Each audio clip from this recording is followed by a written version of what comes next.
নমস্কার বন্ধুরা, ভিন্ন স্বাদের গল্পে আপনাদেরকে স্বাগত। আজকের বিশেষ নিবেদন হুমায়ুন কবিরের লেখা ডেঞ্জার গার্ল। মানুষ খুন করার কত কিছুই তো রয়েছে দুনিয়ায়। ছুরি, চাকু, রাইফেল, পিস্তল, ফাঁসির দড়ি, মুষ্টাঘাত এবং আরও কত কি। তেমনি খুন করার পদ্ধতিও রয়েছে হরেক রকমের। কিন্তু সবচেয়ে ঘৃণ্য, নীচ এবং কাপুরুষোচিত পদ্ধতি হল পেছন থেকে খুন করা। যে লোকটা পড়ে আছে তাকেও সেই নীচ পদ্ধতিতে মারা হয়েছে, পেছন থেকেই গুলি করা হয়েছে। লাশটার পাশেই দাঁড়িয়ে আছে র্যাঞ্চার মাইক কার্নিস ও মার্শাল হ্যারি হার্ট। বেটে খাটো র্যাঞ্চার মাইকের শক্ত সমর্থ চেহারা, প্রায় ৪৫-এর মতো বয়স। গ্রিন রিভার কাউন্টির ডাকসাইটের র্যাঞ্চার হিসাবে বেশ ডাকনাম। গোটা তল্লাটে তার মতো জেদি আর একগুঁয়ে লোক নেই বলেই জানে সবাই। শান্ত শিষ্ট চেহারার মার্শাল হ্যারি হার্ট দীর্ঘদেহী, ৬ ফুটের মতো লম্বা। প্রশান্ত এবং দৃঢ় একটা ভাব রয়েছে ওর অবয়বে। এই মুহূর্তে কর্তৃত্ব এবং দায়িত্বের একটা ভাব ফুটে উঠেছে চোখে মুখে। স্পষ্টই বোঝা যাচ্ছে ওকে পেছন থেকেই গুলি করা হয়েছে। খাট্টাস মারার দশাই হয়েছে সেথে, উনি কোনো সুযোগই দেয়নি তাকে। অবিচল ভঙ্গিতে বলে উঠল মাইক। পড়ে আছে লাশ। তার নাম সেথ গল, এলাকারই আরেক বাথান মালিক।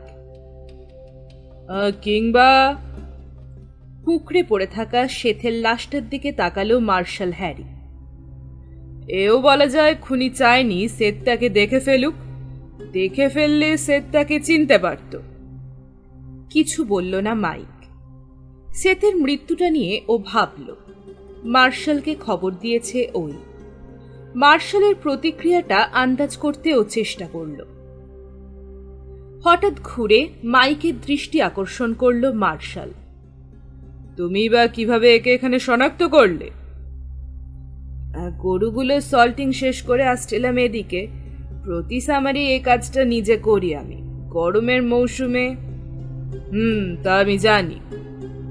এই ট্রেলটা ধরেই আসছিলাম আমি। নড়ে চড়ে দাঁড়ালো মাইক। এখান থেকে ১০০-১৫ ফুট দূরে থাকতেই আমার ওয়াগান ঘোড়া হঠাৎ থমকে দাঁড়িয়ে ডাক ছাড়ল। পথ ছেড়ে এদিকে এসে মাটিতে খুরের আঘাত করতে লাগলো। ব্যাপার কি দেখার জন্য ঘোড়ার পিঠ থেকে নামলাম আমি। এসে দেখি এই লাশ তেমনই পড়ে আছে, যেভাবে তুমি এখন দেখতে পাচ্ছ। তাই নাকি? হ্যাঁ মার্শাল, এই হচ্ছে ঘটনা। আমি কোনো গুলির শব্দও শুনিনি, কাউকে ঘোড়ায় চড়ে পালাতেও দেখিনি। কিন্তু সেথ এখানে কি জন্য এসেছিল তাও বুঝতে পারছি না। ওর ঘোড়াটাই বা গেল কোথায়? মাইকের কপালটা কুঞ্চিত হয়ে উঠল। পকেট থেকে একটা চুরুট বের করে ধরালো। তারপর একটা টান দিয়ে চাইল মার্শাল হ্যারি হার্টের দিকে। হ্যারিকেও বেশ চিন্তিত দেখাচ্ছে। এই খুন খারাপই একটা বিচ্ছিরি ব্যাপার। অপরাধীকে খুঁজে বের করে শাস্তি অবশ্যই দিতে হবে। সে যত চালাকি হোক, হ্যারি তাকে ছাড়বে না। গ্রিন রিভার কাউন্টিতে সে ডেপুটি মার্শালের দায়িত্বে রয়েছে। ডেনভার থেকে ফেডারেল ইউএস মার্শাল তাকে ডেপুটি করে পাঠিয়েছে। নতুন দায়িত্বে এসেই এই অনাকাঙ্ক্ষিত ঝামেলার মুখোমুখি হল। আমি অবাক হচ্ছি। বেশ ভরাট কণ্ঠ হ্যারির। মাইকের দিকে তাকালো। সেথকে এভাবে মারল কেন? ঠোঁট দুটো কুঞ্চিত হল মাইক কার্নিসের। God knows. সেথ কলের মৃত্যুটা তাকেও ভাবিয়ে তুলেছে। কোনো সিদ্ধান্তে আসতে পারছে না ও। সে যেখানে দাঁড়িয়ে আছে তার পিছন আদিগন্ত দুর্গম পাহাড়ি এলাকা, পাইন আর ফারের জঙ্গলে ঢাকা। সেই গ্রানাইট শৃঙ্গখণ্ডের ফাঁকে ফাঁকে স্বপ্নময় সব ঘাসে ঢাকা উপত্যকা। শুনেছে, এখনো দেখেনি মাইক। সেই রহস্যময় উপত্যকাগুলো দুর্দান্ত ইন্ডিয়ানদের বাসভূমি। নিজের ঘোড়া দুটোর দিকে নজর গেল মাইকের। কেমন চুপচাপ দাঁড়িয়ে ঢুলছে ও দুটো। মার্শাল হ্যারি ট্রেলটার দিকে দৃষ্টি ফেরাল। ট্রেলটা বিশাল এক উপত্যকার উপর দিয়ে এগিয়ে গেছে। হ্যারির দৃষ্টি ট্রেলের মুখে গিয়ে স্থির হল। মাইকের উদ্দেশ্যে হ্যারি বলল, আমার কিছু কথা বলার আছে। সেত এখানে উঠে আসেনি। মুখ তুলল মাইক। এখানে ওঠেনি মানে? তাহলে এলো কি করে ও এখানে? উড়ে? ঘুরে দাঁড়ালো হ্যারি। ওর নীল চোখ জোড়া একটু যেন ঝিকমিক করে উঠল। দৃঢ় কণ্ঠে বলল, এইমাত্র আমিও ট্রেলটা ধরে এসেছি মাইক। আমার চোখে পড়েছে শুধু দুটো ঘোড়ার ট্র্যাক উঠে এসেছে ওপরে, এবং তা হলো তোমার। এক কথায় স্পষ্টতই হতবুদ্ধি হলো মাইক। কি বলবে হঠাৎ বুঝে উঠতে পারল না। ঘাড়ের পেছনটা হাত দিয়ে চুলকাতে চুলকাতে লাশটার দিকে ভুরু কুঞ্চিত করে তাকালো।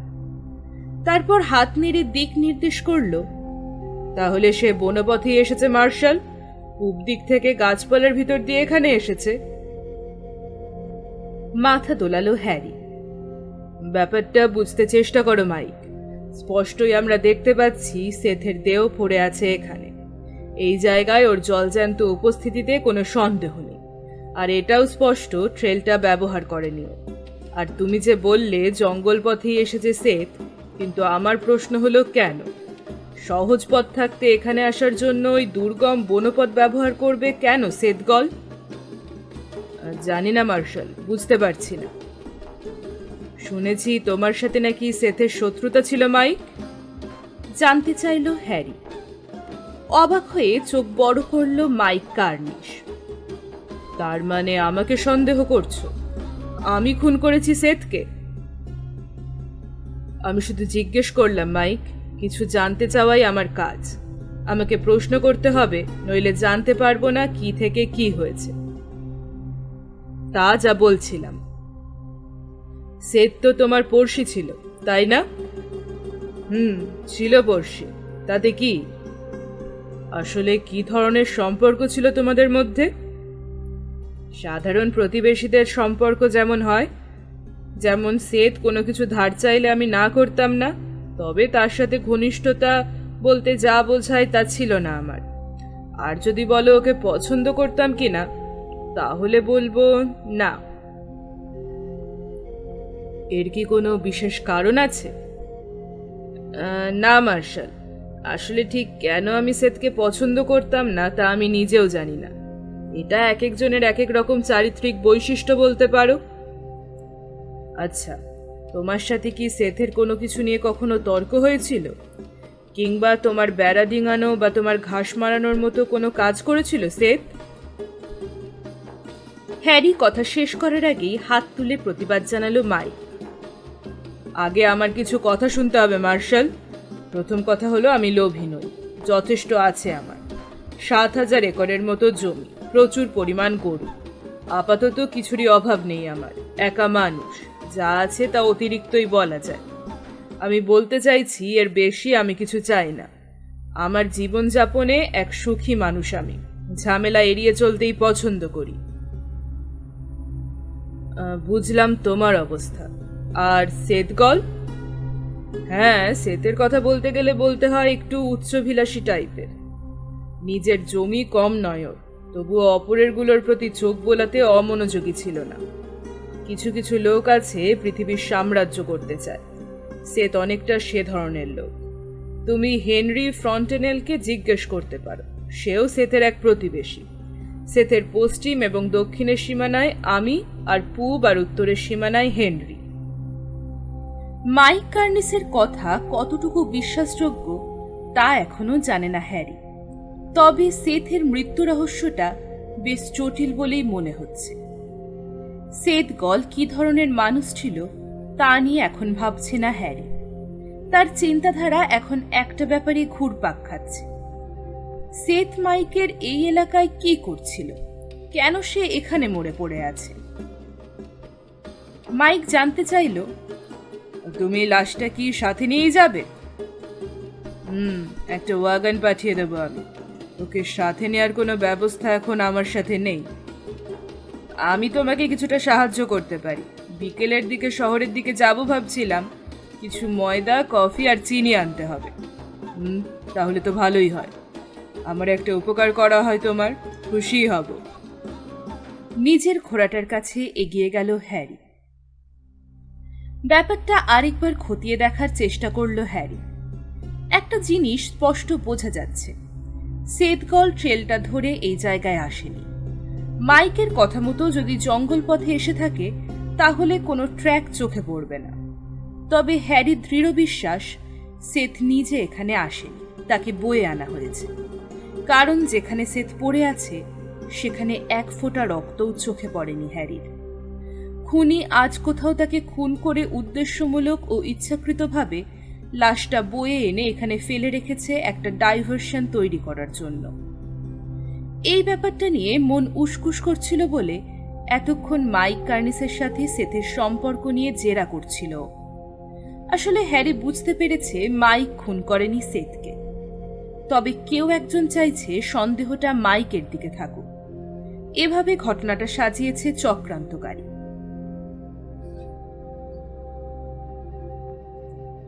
একটা লাফ দিয়ে ঘোড়ার পিঠে চড়তে চড়তে মাইকের দিকে তাকালো হ্যারি।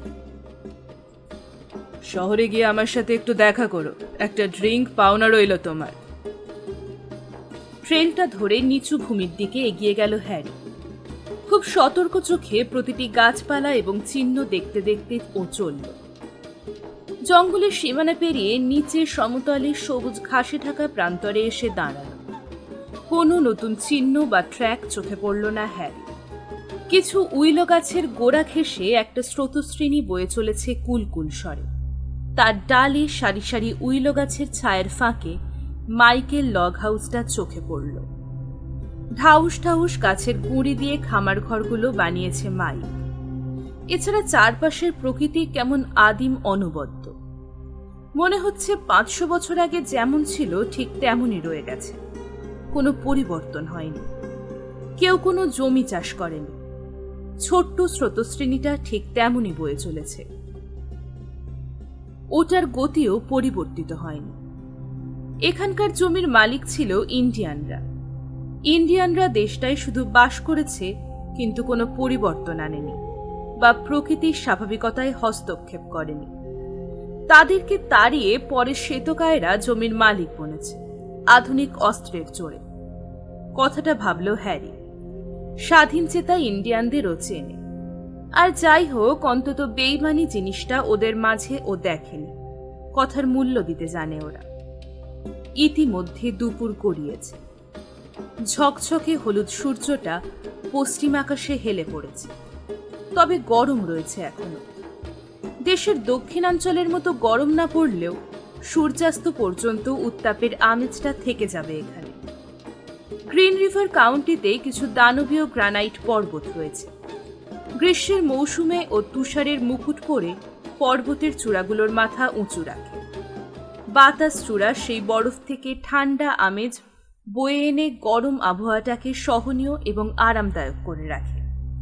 তাই মধ্যরাতেও এই অঞ্চলে খোলা আকাশের নিচে রাত কাটানো যায়।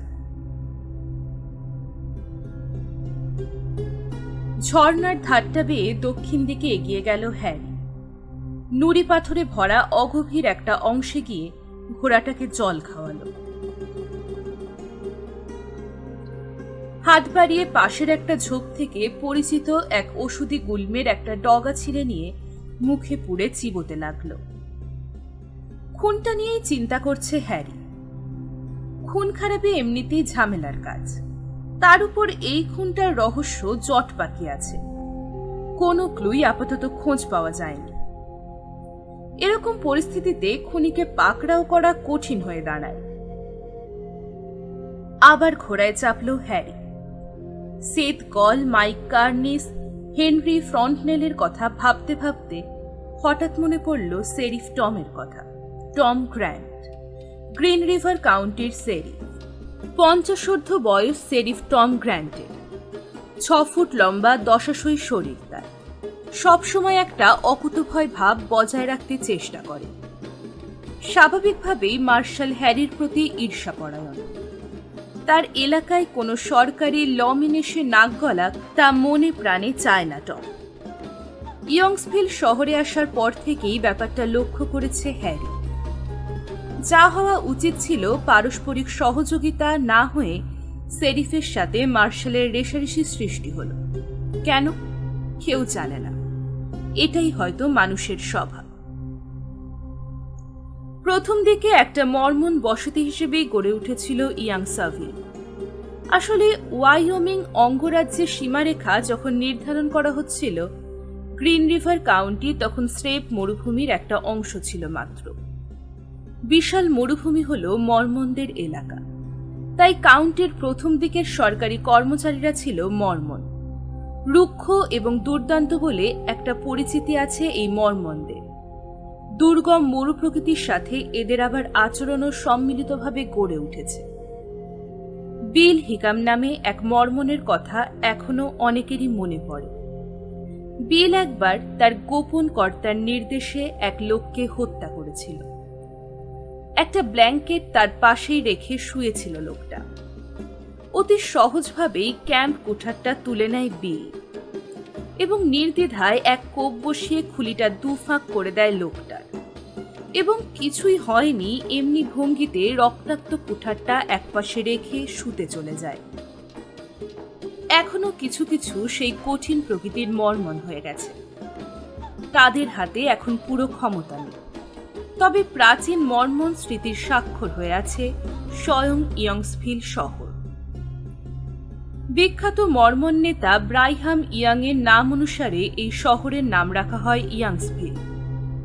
এছাড়া দুটি মর্মন চার্চ বিল্ডিং ও শহরের শোভা বর্ধন করে আছে। ছোট শহর হিসেবে মন্দ নয় ইয়াংসভিল। ইটের তৈরি ঘরবাড়ি আর গাছপালার ছায়া ঘেরা সুন্দর পরিবেশ। শহরের উপর পাশে প্রাচীন ওক কাঠের গুড়ির তৈরি দুর্গ রয়েছে। মূল্যায়ন বলতে কিছু এখন আর অবশিষ্ট নেই দুর্গে। দরজা জানলার ফ্রেম এবং অন্যান্য প্রয়োজনীয় সামগ্রী উধাও হয়েছে অনেক আগে। স্থানীয় বিভিন্ন লোকের ঘরবাড়িতে শোভা পাচ্ছে এখন ওগুলো। এখন মূল দুর্গের কাঠের দেওয়ালে পচন ধরেছে, কোথাও কোথাও ভেঙে পড়েছে ধ্বংসে। ভেতরে ইঁদুর আর চামচিকেরা আস্তানা গেড়েছে। এছাড়া শহরে রয়েছে একটা ব্যাংক, একটা সাদা রং করা কাঠের তৈরি হোটেল, প্রধান সেলুনটার নাম আয়রন স্পাইক, এবং এই সেলুনের দরজার সোজাসুজি ওপারে সেরিফের অফিস। শহরের দক্ষিণ দিকে মার্শাল হার্টের অফিস, একেবারে কর্নার। সিটি ফাদারেরা অবশ্য মনে মনে এতে বেশ খুশি। টম আর হ্যারির অফিস পরস্পরের কাছ থেকে দূরে দূরে হওয়ায় ভালো হয়েছে। ঘন ঘন দুজনকে পরস্পরের মুখোমুখি হতে হবে না। হ্যারির অফিসের পিছনেই একটা আস্তাবল এবং অফিস বিল্ডিং এর সাথে লাগোয়া একটা স্টিল রডের তৈরি মোটা খাঁচা। এটা জেলখানা। শহরে এসে হ্যারি এটা নতুন সংযোজন করেছে। টম তো প্রথমে তীব্র প্রতিবাদে ফেটে পড়েছিল। শহরে একটা জেলখানা থাকতে আরেকটা সেলের কি দরকার? কিন্তু তার কথায় কান দেয়নি হ্যারি। সেই থেকে হ্যারির প্রতি একটা চাপা অসন্তোষ টমের। তার ধারণা স্থানীয় ক্রিয়াকাণ্ডে সেরিফের ভূমিকাই মূল। মার্শাল এসে সেখানে নাক গলাবে কেন? আসলে হ্যারির কোনো মাথা ব্যথা ছিল না স্থানীয় খুন খারাপি নিয়ে। ওসব সেরিফেরই ক্ষতি আনে। কিন্তু সেথের হত্যাকাণ্ডটা ঘটনাচক্রে মার্শাল হ্যারিকে জড়িয়ে ফেলেছে দুটি মাত্র কারণে। প্রথমত, মাইক কার্নিস যখন সেথের লাশ দেখতে পায় তখন সেরিফ টম গ্র্যান্টকে খবর দেয়নি, দিয়েছে মার্শাল হ্যারিকে। দ্বিতীয়ত, সেথ সরকারি মহলে একজন পরিচিত লোক ছিল। সে সরকারের নির্ধারিত ইন্ডিয়ান কন্ট্রাক্টে গোশত সাপ্লাই দিত। সেই জন্য লোকটার মৃত্যুতে সরকারও উদ্বিগ্ন অনুভব করছে এবং সেরিফের উপর একাকী নির্ভর না করে খুনের তদন্তের ভার দিয়েছে মার্শালকে। নিজের অফিসের সামনে এসে ঘোড়া থামালো হ্যারি। কোড়ালে ওটাকে আটকে রেখে অফিস ঘরে ঢুকল। জানলাগুলো খুলে দিতেই ভ্যাপসা ভাবটা চলে গেল। হ্যাটটা খুলে টেবিলে রাখতে রাখতে হ্যারির একটা কথাই শুধু মনে হল, সেথের খুনের রহস্য তাকেই উদ্ঘাটন করতে হবে। তার উপর ভরসা করেই ডেনভার থেকে সরাসরি তার উপর দায়িত্ব বর্তানো হয়েছে। তবে এটাও বুঝল অনেক অপ্রীতিকর পরিস্থিতিরও মুখোমুখি হতে হবে তাকে। টমের তর্জন গর্জন এবং তার স্থানীয় সমর্থক দলের অসহযোগিতা এসব তো থাকবেই। ডেস্কে বসে জরুরি একটা নোট লিখল হ্যারি, তারপর উঠে দাঁড়াল। গলাটা কেমন খুসখুস করছে, ভিজিয়ে নেওয়া দরকার। অফিস থেকে বেরিয়ে বারান্দায় এসে দাঁড়ালো। রাস্তাটার দুপাশে দেখে নিল। রাস্তায় নেমে সেলুনের উদ্দেশ্যে হাঁটা দিল।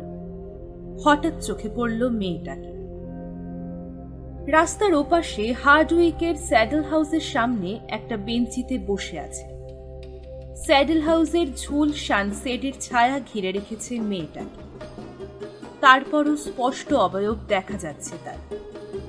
সোনালি চুলের ফ্রেমের মাঝখানে ধারালো একটা মুখ, সুন্দরী, পরনে কাউবয় পোশাক, পায়ের উপর পা তুলে দিয়ে মাঝে মাঝে চোখ তুলে লোকজন চলাচল দেখছে, আর আপন মনে ছুরি দিয়ে বেঞ্চের কাঠ খোঁচাচ্ছে।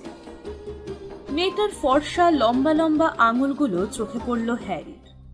সুন্দর। কাউবয়দের ঢঙে একটা হ্যাট সে পড়েছে মাথায়। রাস্তার দিক বদলে মেয়েটার দিকে এগিয়ে গেল হ্যারি। কৌতূহলে মাথা চাড়া দিয়ে উঠছে ওর। মেয়েটাকে সপ্তাহখানেক আগে থেকেই দেখা যাচ্ছে শহরে। এই শহরের কেউ জানে না তার আসল পরিচয়। তবে হাবভাবে বেশ স্মার্টনেস দেখা গেছে তার। প্রয়োজন ছাড়া কারোর সাথে তেমন কথা বলে না। সাথে সবসময় পিস্তল রাখে।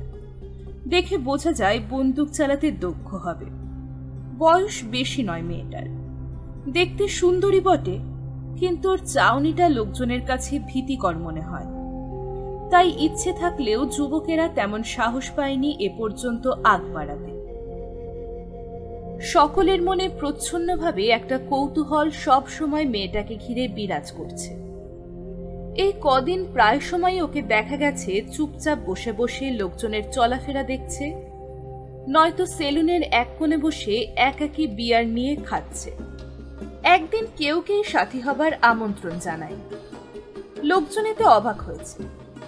মেয়েটাকে ঘিরে রহস্য ক্রমেই দানা বেঁধে উঠেছে। মতলবটা কি ওর? মার্শাল হ্যারিও কম অবাক হয়নি। মেয়েটার ব্যাপারে সেরিফ টমের সাথে আলাপও হয়েছে তার। সেদিন সেলুনে মদের টেবিলে নতুন মেয়েটি সম্পর্কে জানতে চেয়েছিল হ্যারি। গুরু গম্ভীর দশাসই টমের প্রতিক্রিয়া ছিল নির্বিকার। বেশ্যা টেশ্যা হবে হয়তো, মাগিগিরি ফলাতে এসেছে এই শহরে। ওর চিন্তা বাদ দাও তো হ্যারি। মেয়েটা নিশ্চয়ই পয়সাওয়ালা কাউকে পাকড়াও করার তালে আছে। লোকজনকে দেখছো না কেমন নাক লাগিয়ে আছে? শালার মানুষ আজকাল মেয়ে দেখলেই বুঝি মাথা খারাপ হয় ওদের। মাগিটা আসার পর থেকে অনেকের রাতের ঘুম হারাম হয়ে গেছে। ব্যাপারটা চিন্তা করে দেখেছো? টমের কথাটায় মনে মনে হেসেছিল হ্যারি। ও মেয়েটা সম্পর্কে এরপর আর কিছু জানতে চায়নি টমের কাছে। হ্যারির লম্বা ছায়াটা মেয়েটার মুখের উপর পড়তেই মুখ তুলে চাইল সে। হাতের আঙুলগুলো নেমে গেল, পলক পড়ল চোখে। মার্শালকে নিশ্চয়ই ও চিনতে পেরেছে। এতদিন হয়ে গেল ও এই শহরে এসেছে। পরিচয় না হলেও মানুষের কথাবার্তা শুনেও একটা মানুষের পরিচয় প্রকাশ পেতে এতদিন লাগে না। যদি হ্যারির বুক পকেটে আটকানো মার্শালের ব্যাজটা চোখে নাও পড়ে, তবুও তো একটা শহরের মার্শালকে আন্দাজ করে নেওয়া যায়। হ্যারির ব্যাজটার দিকে চোখ ঘুরিয়ে একবার তাকালো মেয়েটা। তারপর সরাসরি প্রশ্নবোধক দৃষ্টি তুলে চাইল হ্যারির দিকে। কাছ থেকে মেয়েটাকে যথেষ্ট সুন্দরী বলেই মনে হলো হ্যারির। হ্যাটের পাশ দিয়ে সোনালি চুলগুলো বেরিয়ে আছে। কোমরের গান বেল্টটা মজবুত করে বাঁধা। পরনের প্যান্টটা একটু নোংরা হয়ে আছে। পুরোদস্তুর একটা জাঁদরেল কাউবয় বলেই মনে হচ্ছে মেয়েটাকে। এই যে মিস, একটু বসতে পারি? কিছু মনে করবে না তো? মেয়েটার দিকে চেয়ে হাসলো হ্যারি। চট করে দৃষ্টিটা নামিয়ে নিল মেয়েটা, বলল, বসতে পারবে না কেন? এই বেঞ্চটা তো আর আমার নিজের সম্পত্তি নয়। বসলো হ্যারি। মেয়েটার পাশে বেঞ্চের উপর চোখ গেল। বেশ নিখুঁতভাবে একটা উইনচেস্টারের ছবি এঁকেছে সে কাঠের বুকে, ছুরি দিয়ে খুঁচিয়ে। দারুণ তো, তুমি তো বেশ আঁকতে পারো দেখছি। তাই নাকি? আরেকবার চোখ তুলে চাইল মেয়েটা। ছোট ছুরিটা ভাঁজ করে পকেটে ঢুকিয়ে রাখল। হ্যাটের ফাঁক দিয়ে একগোছা চুল কপালের ওপর এসে পড়েছে। মেয়েটার মধ্যে এমন একটা বৈশিষ্ট্য রয়েছে, ঠিক যেন বর্ণনা করা যায় না। মেয়ে হলেও চেহারায় একটা অকুতভয় ভাব, ঠিক যেন মেয়েলি লাজুকতাটা নেই, আছে দৃঢ়তা। হাতগুলোও দেখতে বেশ মজবুত এবং শক্তিশালী মনে হয়। বয়স তেমন বেশি হবে না, বড়জোর 20 বা 22। লম্বা চওড়াও কম নয়, হ্যারির চেয়ে 2-1 ইঞ্চি কম হবে মাত্র। মেয়েদের মাপে বেশ লম্বাই বলা যায়। হ্যারি মনে মনে ভাবছে, এই মেয়ে কাউবয় হলো কেন? দেখেই বোঝা যাচ্ছে ঝড়ঝাপটার সাথে সহবাস এই মেয়ের। আকর্ষণীয় রহস্যের গন্ধ পাচ্ছে ও। চট করে রাস্তার উত্তর দিকটা দেখে নিল হ্যারি। কোনো লোকজনই চোখে পড়ল না, একটা গাড়ি বা ঘোড়াও না, একেবারে ফাঁকা। মাইক কার্নিসের ওয়াগনের কোনো চিহ্নই দেখা যাচ্ছে না। ও পথেই তো সেদকলের লাশ নিয়ে আসার কথা মাইকের। সেলুনের দিকে চোখ গেল হ্যারি। অলস বাউন্ডুলেগুলো সানসেটের ছায়ায় দাঁড়িয়ে দাঁড়িয়ে গল্পে মেতে আছে। বেশিরভাগ রাউটার, কাছাকাছি কোথাও থেকে এসেছে। এরা আসে তামাক কিনতে কিংবা অন্য কোনো রসদপত্র কিনতে। সে সুযোগে বন্দুকবাজদের সাথে দেখা আর মদ খাওয়াটাও হয়ে যায়। কিছু বলবে নাকি মার্শাল? অবশেষে জানতে চাইল সেই মেয়েটা। না, তেমন কিছু না, জাস্ট কৌতূহল। ভাবলাম তোমার সাথে একটু পরিচয় হওয়া দরকার। নাম কি, কোথা থেকে এলে, কি করো, আর এইসবই। লম্যান হিসেবে সাধারণত সবাই যা করে। আমি ট্রেসি ওয়াটসন। এখানে বসেছি কারণ জায়গাটা ঠান্ডা এবং আরামদায়ক।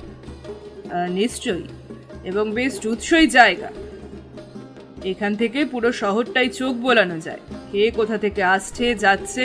কি বলো, ঠিক না? তারপর হঠাৎ উত্তরের অপেক্ষা না করেই পা সোজা করে উঠে দাঁড়ালো হ্যারি। দৃষ্টিটা ওর ফিরে গেছে সেলুনের দিকে। আবার দেখা হবে ট্রেসি, এখন চলি। ব্যস্ত হয়ে পা বাড়ালো ও সেলুনের দিকে। টমকে সেলুনে ঢুকতে ও দেখেছে। হঠাৎ এভাবে মার্শালকে চলে যেতে দেখে ট্রেসি বেশ অবাক হলো। একটা তীর্যক দৃষ্টি এনে অগ্রসরমান মার্শাল হ্যারিকে পর্যবেক্ষণ করল। দ্রুত পায়ে ধুলো ওঠা রাস্তাটা পেরিয়ে সেলুনে অদৃশ্য হলো মার্শাল। হালকা মৃদু একটা ক্রূর হাসি ধীরে ধীরে ফুটে উঠল ট্রেসির ঠোঁটে। উঠে দাঁড়ালো ট্রেসি। হাতের ঘড়িটায় চট করে একবার সময়টা দেখে নিল। তারপর হেঁটে এগিয়ে গেল গোলাবাড়ির দিকে। একটা ঘরে ঢুকে অদৃশ্য হলো। বাড়ি ঢুকেই দেখল হ্যারি কয়েকজনের সাথে গল্প গুজবে মেতে উঠেছেন টম গ্র্যান্ট। বারটেন্ডারের দিকে ঘাড় বাঁকালো হ্যারি। আইসক্রিম আর এক পেগ ভালো কিছু। হ্যারির কণ্ঠে ঘাড় ঘুরিয়ে চাইল টম। তার বিশাল ঝোলানো কপালটা একটু কুঁচকে গেল। স্লেট পাথরের মতো ধূসর চোখ দুটো তীক্ষ্ণ দৃষ্টি হানল। মার্শালকে উদ্দেশ্য করে কিছু একটা বলতে যাচ্ছিল টম, কিন্তু হ্যারির হাবভাব দেখে আর সাহস হলো না। ফিরে আবার বন্ধুদের সাথে আলাপে মুশকুল হয়ে উঠল। ওদের একজন কি একটা মন্তব্য করায় মাথা ঝাঁকিয়ে সায় দিল টম। মদের গ্লাসটা তুলে চুমুক দিল। টমের টেবিলের থেকে কিছুটা দূরে একটা খালি টেবিলে বসলো হ্যারি। বয় এসে তার আইসক্রিম আর হুইস্কি সার্ভ করে গেল। চামচ দিয়ে আইসক্রিম মুখে তুলতে তুলতে আবার চিন্তাটা উদয় হলো তার মনে। কারা সেদকেলের শত্রু হতে পারে? কে এই ধূর্ত শিয়াল যে নিপুণ কৌশলে হত্যাকাণ্ডের সন্দেহটা মাইক কার্নিসকে ঘুরিয়ে দেবার চেষ্টা করেছে? আর চোখে একবার টম গ্র্যান্টের দিকে চেয়ে দেখল। ওর সাথে এই ব্যাপারটা নিয়ে আলাপ করা দরকার, সে তো এখানকার সেরিফ। হ্যাঁ মার্শাল, কিছু একটা হয়েছে মনে হচ্ছে। Anything wrong? 10 ফুট দূর থেকে স্থূলকায় টমের গলা গর্জনের মতো শোনাল। এমনিতেই হ্যারির ধীর প্রতিক্রিয়া ঘটে, তার উপর বুড়ো টমের মুডি কথাবার্তা ওর পছন্দ নয়। বিশেষ করে টম যখন মদ খায় তখন তার কোনো কথার গুরুত্ব দেয় না হ্যারি। এবারও তার কোনো ব্যতিক্রম হলো না, শুধু ঘাড় ঘুরিয়ে টমের দিকে একটা ধারালো দৃষ্টি হানল, কিছুই বলল না। বিড়াল তার জীবের স্বাদ পেয়েছে। চাপা হাসি হেসে মন্তব্য করল টমের সাথে বসা ধূর্ত চেহারার উশৃঙ্খল বেস্তারি এক কাউবয়। মদের গ্লাসে চুমুক বসাচ্ছিল হ্যারি। থেমে গেল সে। ধীরে ধীরে ঘাড় ঘুরিয়ে দেখল লোকটা, মাপল দৃষ্টি দিয়ে, তারপর বলল, এই যে মিস্টার, এই কথাটা আর একটু বলবে নাকি? অবাক হয়ে কাউবয়টা ঘুরে তাকালো। সেরিফও একটু অবাক হলো যেন, কিন্তু ইতর লোকটা ভয় পেল। মুহূর্তেই তার ধূর্ত চেহারাটা মিয়ে গেল। না মার্শাল, এই একটু যোগ করছিলাম। দ্রুত চেহারাটা ঘুরিয়ে নিল, তারপর নিজের হাতে ধরা শূন্য গ্লাসটায় দৃষ্টি নিবদ্ধ করল। হ্যারির রোদে পোড়া মসৃণ মুখটার দিকে চেয়ে মনে মনে ভীত হয়ে উঠল টম। হ্যারির চেহারায় প্রচণ্ড এক ঝড়ের পূর্বাভাস ছায়া ফেলেছে। হ্যারিকে অনেকদিন থেকেই চেনে, তার সাথে কত সময় কত হাসি ঠাট্টা করেছে, কোনোদিনও রাগ দেখায়নি হ্যারি। অনেক সময় সেলুন ভর্তি লোকজনের সামনে ইচ্ছে করে অপমানকর উক্তিও করেছে দু একটা, কিন্তু আশ্চর্য দক্ষতার সাথে এড়িয়ে গেছে সবকিছু হ্যারি। হাসি মুখে পরিস্থিতিকে সামলে নিয়েছে।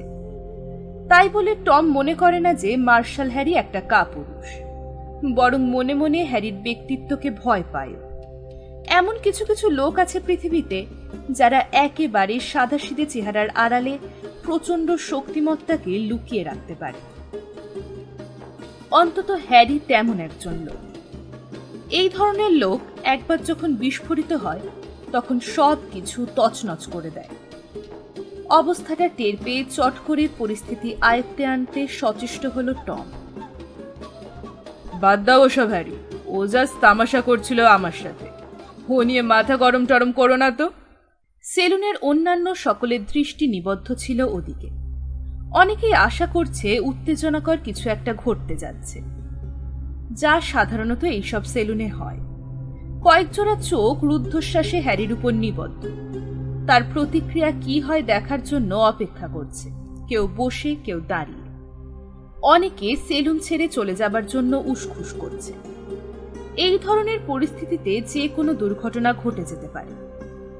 একসময় হ্যারি তার দৃষ্টিটা কাউবয়টার উপর থেকে ফিরিয়ে নিল, নিজের আধ খাওয়া মদের গ্লাসটা তুলে নিল, তারপর শব্দ করে সবটুকু মদ গলায় ঢেলে দিয়ে ঠক করে টেবিলের উপর রেখে দিল গ্লাসটা।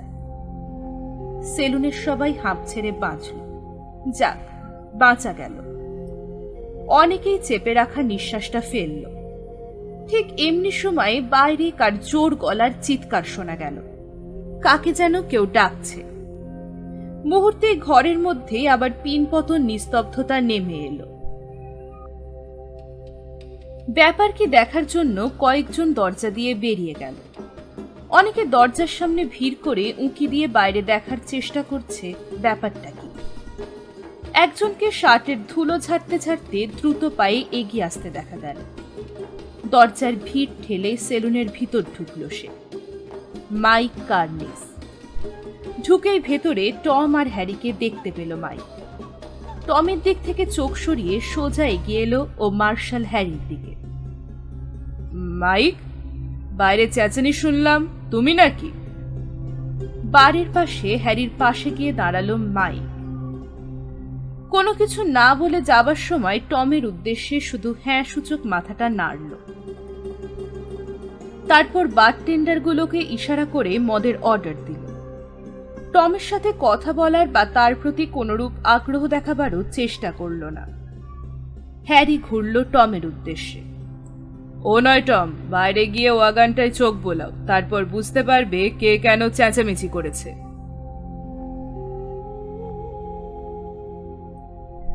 ঝট করে টেবিল ছেড়ে উঠে দাঁড়ালো সেরিফ। সাথে সাথে তার সাথে বসা লোকজন একযোগে সবাই দরজা পথে বাইরে তাকাবার চেষ্টা করল, কিন্তু টমের আগেই অন্যরা বাইরে বেরিয়ে এলো ব্যাপার কি তদন্তের জন্য। সবার শেষে সেলুন থেকে বেরোলো সেরিফ টম গ্র্যান্ট। ড্রিঙ্ক আসতেই এক চুমুকে ওটা শেষ করলো মাইক, তারপর রিফিলের জন্য আবার গ্লাস বাড়িয়ে ধরল। মার্শাল, টমের অবস্থাটা কেমন হবে বলতে পারো? ওয়াগানে করে কি বয়ে এনেছি আমি, আর তা যদি দেখে টম, পাছার ছাল উঠে ভাল্লুকের মতো লাফাতে লাফাতে আসবে এক্ষুনি, শুরু করবে তর্জন গর্জন। ওয়ালেট থেকে মানিব্যাগটা বের করলো হ্যারি, গুনে গুনে বিলটা মিটিয়ে দিল বারটেন্ডারকে, তারপর পিছন ফিরে হেলান দিল বারের টেবিলে, দুই কনুয়ে ঠেস দিল। ব্যাপারটা নিয়ে মাথা ঘামাতে হবে। মাইক যা বলেছে ঠিকই বলেছে, পাহাড়ি গ্রিজলি ভাল্লুকের মতো ছুটে আসবে এক্ষুনি টম। এমনিতেই মাইকের অপমানটা বদহজম হয়ে আছে ওর ভিতরে। মাইক সেলুনে ঢুকে সেরিফ টমকে পাত্তা না দিয়ে সোজা মার্শাল হ্যারির কাছে ছুটে গেছে, অথচ গ্রিন রিভার কাউন্টির নির্বাচিত সেরিফ টম গ্র্যান্টের কাছেই প্রথম যাওয়া উচিত ছিল মাইক কার্নিসের। ঘাড় ঘুরিয়ে মাইকের দিকে চাইল হ্যারি। দুশ্চিন্তা করো না, তুমি ঠিক কাজই করেছো। তুমি আর আমি হয়তো ঠিক মনে করছি, কিন্তু টম গ্র্যান্ট কি তাই মনে করবে? বাইরে উচ্চ স্বরে বুড়ো টমের তর্জন গর্জন শোনা গেল। জনতার কলকাকলি ছাপিয়ে ওর কণ্ঠস্বর ভেসে এলো ওদের কানে। চুপচাপ শুধু দেখে যাও মাই, মনে রেখো তুমি শুধু মৃতদেহটা আবিষ্কার করেছো, বাকি সবকিছু আমার উপর ছেড়ে দাও। কিভাবে কি করতে হবে আমার ভালোই জানা আছে। দুজনের আর কেউ কোনো কথা বলল না, চুপচাপ যে যার জায়গায় দাঁড়িয়ে রইল। সেলুনে ওরাই শুধু একা রয়েছে, আর বাকি সবাই বাইরে ছুটেছে কৌতূহল মেটাতে। বেশ শান্তশিষ্টভাবেই ফিরল টম, দৃঢ় পায়ে সেলুনে এসে ঢুকল। দেখল মাইক মদের গ্লাস নিয়ে ব্যস্ত। তার দিকে একটা তীব্র দৃষ্টি হেনে বারের টেবিলে জোরে একটা চাপড় মেরে ড্রিঙ্কের অর্ডার দিল। তারপর মাইকের মাথার উপর দিয়ে মার্শাল হ্যারির দিকে তাকাল। হ্যারি ভেবেছিল বোমার মতো ফেটে পড়বে সেরিফ, কিন্তু তা করল না দেখে মনে মনে একটু অবাক হলো। এবার আমরা আলোচনায় বসতে পারি। সেদকে মারলো কে, কোথায় এবং কেন? স্পষ্ট বুঝতে পারল হ্যারি জোর করে নিজেকে সংযত রাখছে সেরিফ, যা তার স্বভাবের সাথে খাপ খাচ্ছে না। যা জানে খুব সংক্ষেপে টমের প্রতিটি প্রশ্নের জবাব দিল। আসলে ও যা জানে তা অতি সামান্যই। টমের বন্ধু বান্ধবরা ফিরে আসতে শুরু করল। একটা শক পেয়েছে ওরা। চেহারা সুরত কেমন যেন গম্ভীর থমথম।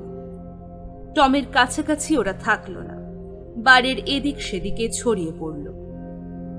হ্যারির সাথে সেথ হত্যার ব্যাপারে আলাপ শেষ করে মাইকের দিকে ফিরল টম। তীব্র ভ্রুকুটি হেনে ওর দিকে তাকাল, তেমনি নির্বিকার ভাবে হুইস্কির গ্লাসে চুমুক দিচ্ছে মাইক কার্নিস। মাইক, এখন বলো, প্রথমে আমার কাছে এলে না কেন তুমি? তুমি নিশ্চয়ই জানো এটা আমার কাউন্টি, আমি এখানকার নির্বাচিত অফিসার। ইউএস মার্শালের কোনো দরকার আছে কি লোকাল ব্যাপারে নাক গলানোর? আমি রয়েছি কি এখানে ঘোড়ার ঘাস কাটতে? ধীরে সুস্থে নিজের গ্লাসটা শেষ করল মাইক, একপাশে রেখে দিল গ্লাসটা। তারপর বেশ শান্ত স্বরে বলল, টম, আমি ভালো করেই জানি তুমি এখানকার সারিফ, কিন্তু কেন জানো আমার প্রথমে মার্শালের কথাই মনে হলো। মার্শাল উপস্থিত থাকতে তার কাছে না গিয়ে পারলাম না। প্রতিদিন তো আর আমি মরা আবিষ্কার করি না, এবং আমি চাই। অত ব্যাখ্যার দরকার কি? মাঝ থেকে মাইককে থামিয়ে দিল হ্যারি। টম, ব্যাপারটা বুঝতে চেষ্টা করো। কে মৃতদেহ আবিষ্কার করলো সেটা বড় কথা নয়, এখন সেদ গলের মৃত্যুটা নিয়েই ভাবা দরকার। তোমার কাছে প্রথমে যাওয়া না যাওয়া নিয়ে মাথা ঘামানোটা উচিত নয় তোমার। ওটা একটা ছেলে মানুষই। ও নিশ্চয়ই নিশ্চয়ই, তা তোমার এত কিসের ইন্টারেস্ট মার্শাল? সেদকল তো ফেডারেল গভর্নমেন্টের মাথা ব্যথা নয়, সে তো কোনো সরকারি হোমরা চোমরাও নয়, তাহলে তার মৃত্যু নিয়ে তোমার এত মাথা ব্যথা কিসের? অবশ্যই মাথা ব্যথা আছে টম। সেদ একবার আমাকে বলেছিল সরকারের সাথে একটা বিষয়ের কন্ট্রাক্ট আছে ওর, সেক্ষেত্রে সেদ সরকারের ইন্টারেস্ট। ভালো, তাতে কি হয়েছে? সঠিক কিছু আমি এখনো জানি না, সম্ভবত ওই ব্যাপারের সাথে এই হত্যাকাণ্ডের কোনো সম্পর্কই নেই। তাই বলে তো আর হাল ছেড়ে দিতে পারি না আমি। যতক্ষণ পর্যন্ত এই রহস্যের সমাধান না হচ্ছে ততক্ষণ আমিও তদন্ত চালিয়ে যাব। নিজের গ্লাসটা তুলে একটা চুমুক দিল শেরিফ টম। তারপর ঘেউ করে উঠল, তোমার তদন্ত? ফুহ! তুমি কি তদন্ত করবে আমার জানা আছে মার্শাল। সেই জঙ্গলে জঙ্গলে ঘুরবে আর ট্রেলে পদচিহ্ন খুঁজে বেড়াবে। আর এক চুমুকে গ্লাসের মদটুকু শেষ করে ঠক করে রেখে দিল টেবিলে। আমি খুঁজে বের করব কে খুন করেছে সেদ গলকে, এবং তখন তোমাকে জানাবো আমি। মাইক যেখানে গলকে পেয়েছে ওখানে আসলে খুন হয়নি সেদ গল। টম আর মাইক একসাথেই চোখ ঘুরিয়ে তাকালো হ্যারির দিকে। মাইকের চোখে স্পষ্ট বিস্ময়। হ্যাঁ, একটু ভালো করে মাথা খেলালেই ব্যাপারটা বোঝা যায়। সেদকে পিছন থেকেই গুলি করা হয়েছে। তার পিছনের শার্টে এবং ফতুয়ায় রক্ত লেগে আছে, অথচ যে জায়গায় ও পড়েছিল ওখানে কোনো রক্তের চিহ্নও নেই। আর একই বিষয় টম, তুমি গেলেই দেখতে পাবে, যেই সেদ গলের লাশটা মাইকের এলাকায় এনে রাখুক সে ট্রেলটা ব্যবহার করেনি। বুঝলাম খুনিরা সেই ট্রেল ব্যবহার করেনি, তুমি হলেও নিশ্চয়ই তাই করতে না? তুমি যেভাবে বুঝছো খুনি ঠিক তাই করেনি। সে যেমন চেয়েছে কেউ যেন তাকে না দেখে, ঠিক তেমনি এটাও চেয়েছে তার ট্রাক যেন কেউ টের না পায়। নিদেন পক্ষে তোমার মতন একজন বুড়ো ট্রেকার হয়তো লোকটার ট্র্যাক পেলেও পেতে পারো সেই বনের ভিতরে। এ কাজ করার সময় তোমার নজরে পড়বে এক সেট ট্রাক কার্নিসের দিকে গেছে, আর একটা ট্রাক ওখান থেকে এসেছে। এগুলোই খুনির ট্র্যাক। তুমি বলতে চাইছো সেই পূর্ব দিকের বনের কথা? অবাক হলো টম গ্র্যান্ট, চোখ দুটো তার সংকুচিত হলো। শ্রাগ করল হ্যারি। আমি তাই অনুমান করছি, তবে আমি যেটা বলতে চাইছি সেটা হলো খুনি নিজের এলাকাতেই সেদকে খুন করেছে সম্ভবত, এবং সেথের এলাকা হলো মাইকের পূর্বে। মাথাটা নিচু করল মাইক। এক মুহূর্তের মধ্যে একটু দৃষ্টিপাত করল নিজের হাতে ধরা খালি গ্লাসে, তারপর আবার মাথা তুলল। হ্যারির কথার সায় জানালো উপর নিচে মাথা দুলিয়ে। জলজলে চোখে মাইকের প্রতিক্রিয়া লক্ষ্য করল টম, কিন্তু কিছুই বুঝতে পারল না। আবার হ্যারির দিকে ফিরল। আর কিছু জানা আছে নাকি তোমার? আদৌ তাইটা কি অনুমান করতে পারো? বিরক্ত হলো হ্যারি। ও যা জানে তা তো বলেছি, আবার এই প্রশ্নের কোনো মানে হয় না। এই সেরিফ লোকটার মাথাটা একটু মোটা, মনে মনে ও ভাবল। অনুমান করতে পারলে তো এতক্ষণ এখানে দাঁড়িয়ে তোমার সাথে বকবক করতাম না, সোজা গিয়ে ধরে নিয়ে আসতাম। কান খাড়া করে বারম্যান কাছে এগিয়ে আসছিল। টমের ভ্রুকুটি খেয়ে আবার নিজের জায়গায় ফিরে গেল। হ্যারির দিক থেকে চোখ সরিয়ে বাড়ির দিকে ফিরল টমের বিশাল ধরটা। ডেস্কের উপর বিশাল আঙুলগুলো দিয়ে তাল ঠুকতে লাগল। আর চোখে আরেকবার হ্যারির দিকে চাইল। তাকে উদ্দেশ্য করে বলল, তুমি যদি কিছু করতেই চাও তাহলে সেথের কোনো আত্মীয়কে চিঠি লিখে জানাও। আমি তো তাদের চিনি না। সেলুন থেকে বেরিয়ে যেতে প্রস্তুত হ্যারি। তুমি চেনো নাকি? অবশ্যই। আমি না চিনলে আর চিনবে কে? একজন লম্যানের কাজই হলো চেনা জানা।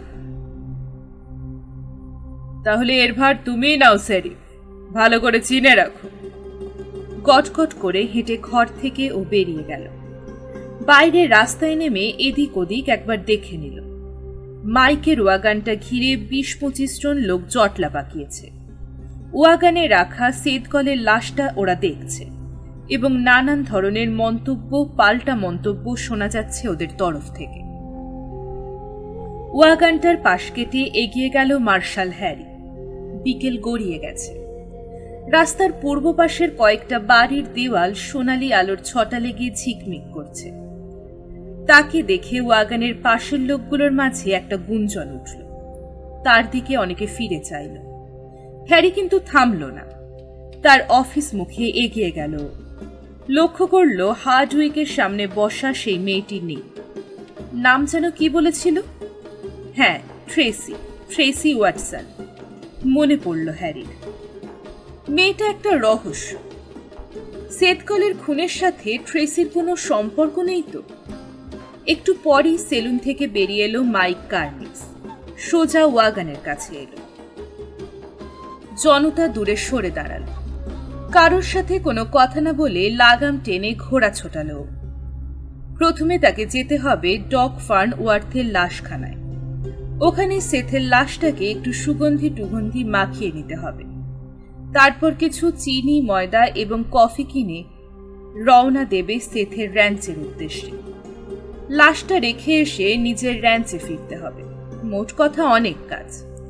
হ্যারি যখন তার অফিস ঘরে পা রাখছিল তখন রাস্তা দিয়ে যাচ্ছিল মাইকের ওয়াগন। ফিরে চাইল হ্যারি, কিন্তু মাইকের সাথে কথা বলার চেষ্টা করল না। সে জানে সেথের লাশ ঠিকভাবেই পৌঁছে দেবে মাইক। রাস্তা দিয়ে অনেক রাইডারকে ঘোড়া নিয়ে আসতে এবং যেতে দেখা যাচ্ছে। অনেক পথচারী রাস্তার এপার ওপার হচ্ছে। হঠাৎ একটা দৃশ্যে চোখ আটকে গেল হ্যারির। মাইকের ওয়াগনের আড়াল থেকে হঠাৎ একটা অশ্বারোহীকে উদয় হতে দেখা গেল। লম্বা পাওয়ালা বেশ চমৎকার একটা বেগিল ডিঙে চড়ে এলো। ওয়াগনের পাশে কিছু দূর এগিয়ে গেল এবং যাবার সময় ওয়াগানি সেথের লাশটা বারবার লক্ষ্য করতে লাগল। দেখেই চিনতে পারল হ্যারি অশ্বারোহীকে, ট্রেসি। ভালো করে খেয়াল করল হ্যারি। সেথের লাশ দেখেও তেমন কোনো অভিব্যক্তি ধরা পড়ছে না ট্রেসির চেহারায়। তেমনি ঘোড়া নিয়ে ওয়াগনের পাশে এগিয়ে গেল। মাইক কিন্তু অত সব খেয়াল করছে না। সে একটা বাঁকে এসে ওয়াগন ঘোরালো। সাথে সাথে একপাশে সরে এসে ঘোড়া থামাতে বাধ্য হল ট্রেসি, এবং কোনো কারণে হয়তোবা শিকারীদের স্বভাবজাত ষষ্ঠ ইন্দ্রিয়ের নির্দেশে ফিরে চাইল ট্রেসি। হ্যারির চোখে চোখ পড়ল ট্রেসির। একদৃষ্টে চেয়ে থেকে ঘোড়ার পিঠে অনড় হয়ে বসে রইল মেয়েটা একটুক্ষণের জন্য। তারপর আচমকা ঘোড়া ঘুরিয়ে নিয়ে গলি বাড়িগুলোর দিকে ছুটিয়ে দিল। একটু পরেই অদৃশ্য হল ট্রেসি আর তার ঘোড়া। এতক্ষণ শুনছিলেন হুমায়ুন কবিরের লেখা ডেঞ্জার গার্লের প্রথম পর্ব। গল্পটি আপনাদের কেমন লাগছে অবশ্যই জানাবেন কমেন্ট বক্সে। আর যদি এখনো আমার চ্যানেলটিকে সাবস্ক্রাইব করে না থাকেন, এক্ষুনি চ্যানেলটিকে সাবস্ক্রাইব করে নিন।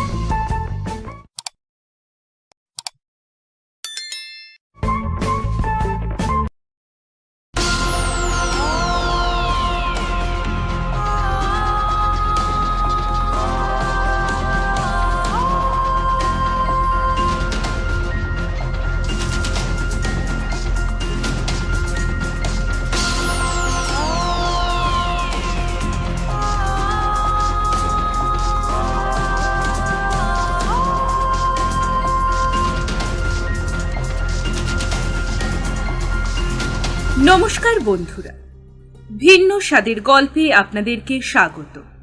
এখন শুনবেন হুমায়ুন কবিরের লেখা ডেঞ্জার গার্লের দ্বিতীয় পর্ব। নিজের অফিসের খোলা দরজার সামনে এক পা ভেতরে ও এক পা বাইরে রেখে ঠাই দাঁড়িয়ে আছে হ্যারি। অপলক চোখে ট্রেসির অপশ্রিয়মান অবয়বটা লক্ষ্য করল। ট্রেসি চোখের আড়াল হতেই ঘুরল, নিজের অফিসে ঢুকল। মাথা থেকে হ্যাটটা খুলে চুলে আঙুল চালালো হ্যারি। কেমন যেন ক্লান্ত মনে হচ্ছে নিজেকে। ট্রেসি ওয়াটসনের চিন্তাটা ঘুরপাক খাচ্ছে মাথার ভিতর। এখন সন্দেহটা আরো গাঢ় হতে শুরু করেছে। সেদকালের খুনের সাথে মেয়েটা কোনো না কোনোভাবে নিশ্চয়ই জড়িত। ব্যাপারটা ভাবতে গিয়ে হ্যারির মনটা খুশি হয়ে উঠল। রহস্য তার ঘোমটা খুলতে শুরু করেছে। তবে তার এই সন্দেহের ব্যাপারটা কাউকেই বলবে না। ও দেখতে চায় কার কত দৌড়। ঘুরে চেয়ারের দিকে এগোতে যাবে, হ্যারি এমন সময় কার যেন গলা শুনতে পেল। হে মার্শাল! দরজা দিয়ে ভিতরে ঢুকল মাইক। প্রশ্নবোধক দৃষ্টিতে দু চোখ তুলে চাইল হ্যারি। মাইককে দেখে অবাক হল। ডাক্তার মিয়াকে পেলাম না। কোথায় কোন এক মহিলার বাচ্চা হবে সেখানে গেছে। বলল আমাকে ডাক্তারের বউ, তার লাশখানাটা তো তালা মারা, বউ জানে না চাবিটা কোথায় রাখা। তবে বলল তোমার কাছে নাকি একটা চাবি আছে লাশখানার। সত্যি হ্যারির কাছে একটা চাবি ছিল। পকেট হাতড়াতেই বেরিয়ে গেল চাবিটা। চাবিটা মাইকের দিকে বাড়িয়ে দিল। চাবিটা হাতে নিয়ে একবার চোখ বুঝল, তারপর পকেটে ভরতে ভরতে হ্যারির দিকে তাকালো। একটা ব্যাপারে আমার মনে খটকা লেগে গেছে মার্শাল, ঠিক বুঝতে পারছি না। আচ্ছা, ওয়াগানে সেথের লাশ নিয়ে টাউনে আসার পর তার .45টা কি তুমি নিয়ে নিয়েছো? কই, আমি তো সেথের সাথে কোনো কিছুই দেখিনি। আচ্ছা মার্শাল, তুমি সেথকে কতটুকু জানো বলো তো আমাকে। কেন এ প্রশ্ন কেন করছো? দেখো, আমি অনেক দিন ধরেই সেথের প্রতিবেশী। অন্যজনের চেয়ে আমি ওকে ভালো করে চিনি জানি এবং সবসময় দেখে আসছি। ওর সাথে সাথে ঝুলছে গান বেল্ট। বন্দুক ছাড়া আমি তাকে কোনোদিনও দেখিনি, আজই প্রথম দেখলাম। আমি কিছু বুঝতে পারছি না মাইক। সেথকে ভালো করে চিনি না আমি, দু একবার সেলুনে তার সাথে দেখা হয়েছিল আমার, তাতেই যা আলাপ। সে কি বিবাহিত না অবিবাহিত তাও জানি না। আমার মতোই অকৃতদার ছিল বেচারা, কোনোদিনও বিয়ে করেনি। কিন্তু আমি অবাক হচ্ছি বন্দুকের ব্যাপারে। মার্শাল, তুমি কি মনে করো সেথ তার বাড়িতেই খুন হয়েছে? নিজের বন্দুক ছাড়া সাধারণত এই পশ্চিমে কোনো লোক কোথাও বের হয় না। আমি সকালে ওই জায়গাটা আরেকবার যাব মাইক, ভালো করে একবার খুঁজতে হবে। হয়তো তোমার প্রশ্নের কোনো জবাব খুঁজে পাবো আশেপাশে কোথাও। এখন দেরি না করে তুমি লাশটা নিয়ে ডাক্তারের ওখানে চলে যাও। মাথা ঝাঁকালো মাইক। ঘুরে দাঁড়িয়ে বেরিয়ে গেল ঘর থেকে। হ্যারি দরজা পর্যন্ত এগিয়ে মাইকের চলে যাওয়াটা দেখল। একটু সাইড রোড দিয়ে বাঁক ঘুরে অদৃশ্য হয়ে গেল করিতকর্মা মাইক। একটুক্ষণ দাঁড়িয়ে মনে মনে কি যেন ভাবল হ্যারি।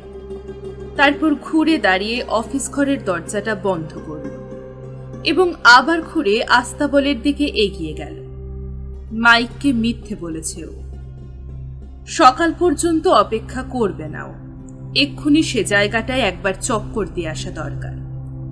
ইচ্ছে করলে সে মাইককেও সাথে নিতে পারত, কিন্তু ও জানে যতই একাকী কোনো কাজ করা যায় ততই তাতে আত্মসন্তুষ্টি থাকে, বিশেষ করে তার মতো একজন গোয়েন্দা অফিসারের জন্য। মার্শালদের অনেক সময় প্রয়োজনে গোয়েন্দাগিরিও করতে হয়। আস্তাবল থেকে ঘোড়াটা বের করলো হ্যারি। স্যাডেল ব্যাগগুলো সাজিয়ে ঘোড়ার পিঠে উঠে বসল। তারপর রওনা দিল। মনে মনে ঠিক করল সেথের খুনের জায়গাটায় যখন যাবে এই ফাঁকে হেনরি ফন্টেনেলের র্যাঞ্চেও একটা চক্কর দিয়ে আসবে। হেনরিকেও ভালো করে চেনে। গত বছর হেনরির একটা উপকারও ও করেছে। দুজন গরুচোর হেনরির একপাল গরুকে তাড়িয়ে নিয়ে যাচ্ছিল। তাদের পিছু ধাওয়া করে গরুগুলো উদ্ধার করে এনেছিল হ্যারি। সাথে অবশ্য হেনরিও ছিল।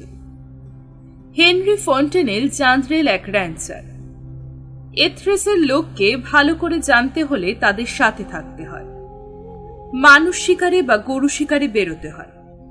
পশ্চিমের এইসব দুর্ধর্ষ কাউম্যানদের সাথে পরিচিত হবার ভালো কোনো পথ হয়তো নেই। অ্যাকশনের মাঝেই যেন ওদের জীবন গড়া। হেনরিকে বলতে গেলে বুড়োই বলা চলে। 60-এর কোটা পেরিয়েছে তা অনায়াসে বোঝা যায়। বউ মারা গেছে হেনরির অনেক দিন আগে। দুটো বিশাল বপু তামাটে রঙের ছেলে আছে তার। অনেকদিন আগে ফরাসি কানাডা থেকে এই পশ্চিমে এসেছে হেনরি। ইন্ডিয়ানদের সাথে ও যুদ্ধ করেছে আউটলদের সাথে। মাঝে মাঝে ফ্যানাটিক মর্মনদের সাথেও সংঘর্ষ বেঁধেছে ওর, এবং টিকে গেছে হেনরি। খুব শক্ত হাতে নিজের র্যাঞ্চ গড়ে তুলেছে ও এখানে। এই যুদ্ধ বিগ্রহের সময় মারা গেছে ওর বউ। শুনেছে হ্যারি হেনরির বউটা নাকি ছিল ইপকুইস ইন্ডিয়ান মেয়ে। বিগ ডিভাইড রেঞ্জ পেরিয়ে এখানে আসার পথে ওই মেয়েকে ও নিয়ে এসেছিল। তবে এ সম্পর্কে সঠিক কেউ কিছু জানে না, সবই শোনা কথা। এ ব্যাপারে হেনরিও কারোর কাছে কিছু বলেন। তবে হ্যারি বুড়ো হেনরির উপর আস্থা রাখে। এরকম অভিজ্ঞ এক লোক নিশ্চয়ই অনেক কিছুর খবর রাখবে। হেনরি সম্পর্কে মার্শাল হ্যারির অন্তত তাই ধারণা। ও জানে হেনরি এমন একজন লোক যে কোনো বিষয়ে স্থির নিশ্চিত না হয়ে ফালতু কথা বলে না। সূর্য ডুবতে আর বেশি দেরি নেই। চারদিকে শেষ বিকেলের লম্বা ছায়া। শহর থেকে উত্তর দিকে প্রধান যে রাস্তাটা বেরিয়ে এসেছে সেই পথ এড়িয়ে গেল হ্যারি। বদলে সরু একটা গলিপথে শহর থেকেও বেরিয়ে এলো। প্রধান রাস্তাটা ধরলে টম বা সেই ট্রেসি মেয়েটা বুঝতে পারত কোন দিকে যাচ্ছে মার্শাল। তাই ইচ্ছে করে ওদের চোখে ফাঁকি দিতে এই চোরা পথটা বেছে নিল হ্যারি। ও চাই মাইকের মতো অন্যরাও মনে করুক যে সে সকালেই তার কাজে বেরোবে, কারণ তার আগে কেউ জানলে বিপদের সম্ভাবনা আছে। নিজের অফিসের খোলা দরজার সামনে এক পা ভেতরে ও এক পা বাইরে রেখে ঠাই দাঁড়িয়ে আছে হ্যারি। অপলক চোখে ট্রেসির অপশ্রিয়মান অবয়বটা লক্ষ্য করল। ট্রেসি চোখের আড়াল হতেই ঘুরল, নিজের অফিসে ঢুকল। মাথা থেকে হ্যাটটা খুলে চুলে আঙুল চালালো হ্যারি। কেমন যেন ক্লান্ত মনে হচ্ছে নিজেকে। ট্রেসি ওয়াটসনের চিন্তাটা ঘুরপাক খাচ্ছে মাথার ভিতর। এখন সন্দেহটা আরো গাঢ় হতে শুরু করেছে। সেদকালের খুনের সাথে মেয়েটা কোনো না কোনোভাবে নিশ্চয়ই জড়িত। ব্যাপারটা ভাবতে গিয়ে হ্যারির মনটা খুশি হয়ে উঠল। রহস্য তার ঘোমটা খুলতে শুরু করেছে। তবে তার এই সন্দেহের ব্যাপারটা কাউকেই বলবে না। ও দেখতে চায় কার কত দৌড়। ঘুরে চেয়ারের দিকে এগোতে যাবে, হ্যারি এমন সময় কার যেন গলা শুনতে পেল। হে মার্শাল! দরজা দিয়ে ভিতরে ঢুকল মাইক। প্রশ্নবোধক দৃষ্টিতে দু চোখ তুলে চাইল হ্যারি। মাইককে দেখে অবাক হল। ডাক্তার মিয়াকে পেলাম না। কোথায় কোন এক মহিলার বাচ্চা হবে সেখানে গেছে। বলল আমাকে ডাক্তারের বউ, তার লাশখানাটা তো তালা মারা, বউ জানে না চাবিটা কোথায় রাখা। তবে বলল তোমার কাছে নাকি একটা চাবি আছে লাশখানার। সত্যি হ্যারির কাছে একটা চাবি ছিল। পকেট হাতড়াতেই বেরিয়ে গেল চাবিটা। চাবিটা মাইকের দিকে বাড়িয়ে দিল। চাবিটা হাতে নিয়ে একবার চোখ বুঝল। তারপর পকেটে ভরতে ভরতে হ্যারির দিকে তাকাল। একটা ব্যাপারে আমার মনে খটকা লেগে গেছে মার্শাল, ঠিক বুঝতে পারছি না। আচ্ছা, ওয়াগানে সেথের লাশ নিয়ে টাউনে আসার পর তার .45টা কি তুমি নিয়ে নিয়েছো? কই, আমি তো সেথের সাথে কোনো কিছুই দেখিনি। আচ্ছা মার্শাল, তুমি সেথকে কতটুকু জানো বলো তো আমাকে। কেন এ প্রশ্ন কেন করছো? দেখো, আমি অনেক দিন ধরেই সেথের প্রতিবেশী। অন্যজনের চেয়ে আমি ওকে ভালো করে চিনি জানি এবং সবসময় দেখে আসছি। ওর সাথে সাথে ঝুলছে গান বেল্ট। বন্দুক ছাড়া আমি তাকে কোনোদিনও দেখিনি, আজই প্রথম দেখলাম। আমি কিছু বুঝতে পারছি না মাইক। সেথকে ভালো করে চিনি না আমি। দু একবার সেলুনে তার সাথে দেখা হয়েছিল আমার, তাতেই যা আলাপ। সে কি বিবাহিত না অবিবাহিত তাও জানি না। আমার মতোই অকৃতদার ছিল বেচারা, কোনোদিনও বিয়ে করেনি। কিন্তু আমি অবাক হচ্ছি বন্দুকের ব্যাপারে। মার্শাল, তুমি কি মনে করো সেথ তার বাড়িতেই খুন হয়েছে? নিজের বন্দুক ছাড়া সাধারণত এই পশ্চিমে কোনো লোক কোথাও বের হয় না। আমি সকালে ওই জায়গাটা আরেকবার যাব মাইক, ভালো করে একবার খুঁজতে হবে। হয়তো তোমার প্রশ্নের কোনো জবাব খুঁজে পাবো আশেপাশে কোথাও। এখন দেরি না করে তুমি লাশটা নিয়ে ডাক্তারের ওখানে চলে যাও। মাথা ঝাঁকালো মাইক। ঘুরে দাঁড়িয়ে বেরিয়ে গেল ঘর থেকে। হ্যারি দরজা পর্যন্ত এগিয়ে মাইকের চলে যাওয়াটা দেখল। একটু সাইড রোড দিয়ে বাঁক ঘুরে অদৃশ্য হয়ে গেল করিতকর্মা মাইক। একটুক্ষণ দাঁড়িয়ে মনে মনে কি যেন ভাবল হ্যারি। তারপর ঘুরে দাঁড়িয়ে অফিস ঘরের দরজাটা বন্ধ করল এবং আবার ঘুরে আস্তাবলের দিকে এগিয়ে গেল। মাইককে মিথ্যে বলেছে ও। সকাল পর্যন্ত অপেক্ষা করবে না ও। এক্ষুনি সে জায়গাটায় একবার চক্কর দিয়ে আসা দরকার। ইচ্ছে করলে সে মাইককেও সাথে নিতে পারত, কিন্তু ও জানে যতই একাকী কোনো কাজ করা যায় ততই তাতে আত্মসন্তুষ্টি থাকে, বিশেষ করে তার মতো একজন গোয়েন্দা অফিসারের জন্য। মার্শালদের অনেক সময় প্রয়োজনে গোয়েন্দাগিরিও করতে হয়। আস্তাবল থেকে ঘোড়াটা বের করল হ্যারি। স্যাডেল ব্যাগগুলো সাজিয়ে ঘোড়ার পিঠে উঠে বসল। তারপর রওনা দিল। মনে মনে ঠিক করল সেথের খুনের জায়গাটায় যখন যাবে এই ফাঁকে হেনরি ফন্টেনেলের র্যাঞ্চেও একটা চক্কর দিয়ে আসবে। হেনরিকেও ভালো করে চেনে। গত বছর হেনরির একটা উপকারও ও করেছে। দুজন গরুচোর হেনরির একপাল গরুকে তাড়িয়ে নিয়ে যাচ্ছিল। তাদের পিছু ধাওয়া করে গরুগুলো উদ্ধার করে এনেছিল হ্যারি। সাথে অবশ্য হেনরিও ছিল। হেনরি ফন্টেনেল জান্দ্রেল এক র্যাঞ্চার। এথ্রেসের লোককে ভালো করে জানতে হলে তাদের সাথে থাকতে হয়। মানুষ শিকারে বা গরু শিকারে বেরোতে হয়। পশ্চিমের এইসব দুর্ধর্ষ কাউম্যানদের সাথে পরিচিত হবার ভালো কোনো পথ হয়তো নেই। অ্যাকশনের মাঝেই যেন ওদের জীবন গড়া। হেনরিকে বলতে গেলে বুড়োই বলা চলে। 60-এর কোটা পেরিয়েছে তা অনায়াসে বোঝা যায়। বউ মারা গেছে হেনরির অনেকদিন আগে। দুটো বিশাল বপু তামাটে রঙের ছেলে আছে তার। অনেকদিন আগে ফরাসি কানাডা থেকে এই পশ্চিমে এসেছে হেনরি। ইন্ডিয়ানদের সাথে ও যুদ্ধ করেছে আউটলদের সাথে। মাঝে মাঝে ফ্যানাটিক মর্মনদের সাথেও সংঘর্ষ বেঁধেছে ওর, এবং টিকে গেছে হেনরি। খুব শক্ত হাতে নিজের র্যাঞ্চ করে তুলেছে ও এখানে। এই যুদ্ধ বিগ্রহের সময় মারা গেছে ওর বউ। শুনেছে হ্যারি হেনরির বউটা নাকি ছিল ইপকুইস ইন্ডিয়ান মেয়ে। বিগ ডিভাইড রেঞ্জ পেরিয়ে এখানে আসার পথে ওই মেয়েকে ও নিয়ে এসেছিল। তবে এ সম্পর্কে সঠিক কেউ কিছু জানে না, সবই শোনা কথা। এ ব্যাপারে হেনরিও কারোর কাছে কিছু বলেনি। তবে হ্যারি বুড়ো হেনরির উপর আস্থা রাখে। এরকম অভিজ্ঞ এক লোক নিশ্চয়ই অনেক কিছুর খবর রাখবে। হেনরি সম্পর্কে মার্শাল হ্যারির অন্তত তাই ধারণা। ও জানে হেনরি এমন একজন লোক যে কোনো বিষয়ে স্থির নিশ্চিত না হয়ে ফালতু কথা বলে না। সূর্য ডুবতে আর বেশি দেরি নেই। চারদিকে শেষ বিকেলে লম্বা ছায়া। শহর থেকে উত্তর দিকে প্রধান যে রাস্তাটা বেরিয়ে এসেছে সেই পথ এড়িয়ে গেল হ্যারি। বদলে সরু একটা গলিপথে শহর থেকেও বেরিয়ে এলো।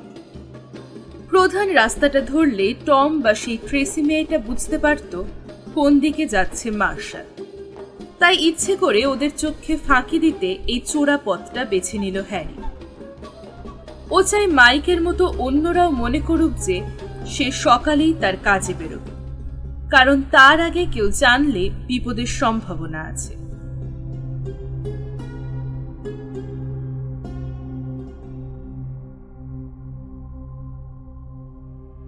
উত্তর দিগন্ত রেখায় আকাশের দিকে মাথা তুলে আছে অনেকগুলো পর্বত চূড়া।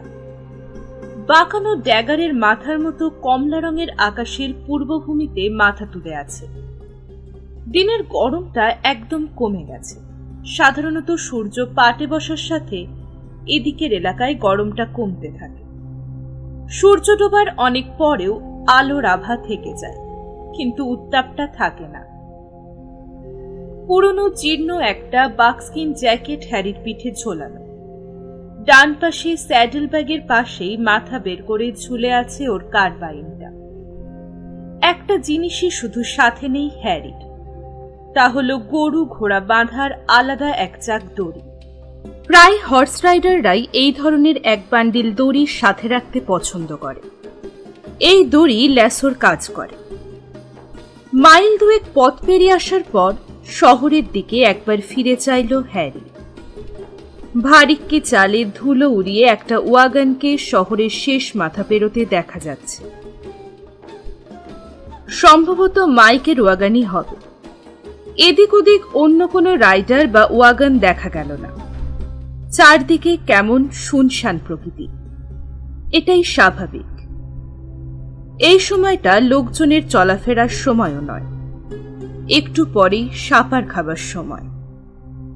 কিছু দূর আসতেই একটা নতুন রাস্তা আবিষ্কৃত হল উত্তর পূর্ব দিকে। ওই পথটা দিয়েই ঘোড়া ছোটালো হ্যারি। আধ মাইল আসার পর নজরে পড়ল একটা বুড়ো ওক গাছ। গাছটার গায়ে একটা ইংরেজি জি অক্ষর মার্কিং করা। ভালো করে খেয়াল করেই বুঝল লোহার গরম ব্র্যান্ডিং শিক দিয়ে পুড়িয়ে গাছের বুকে জিয়ের দাগটা করা হয়েছে।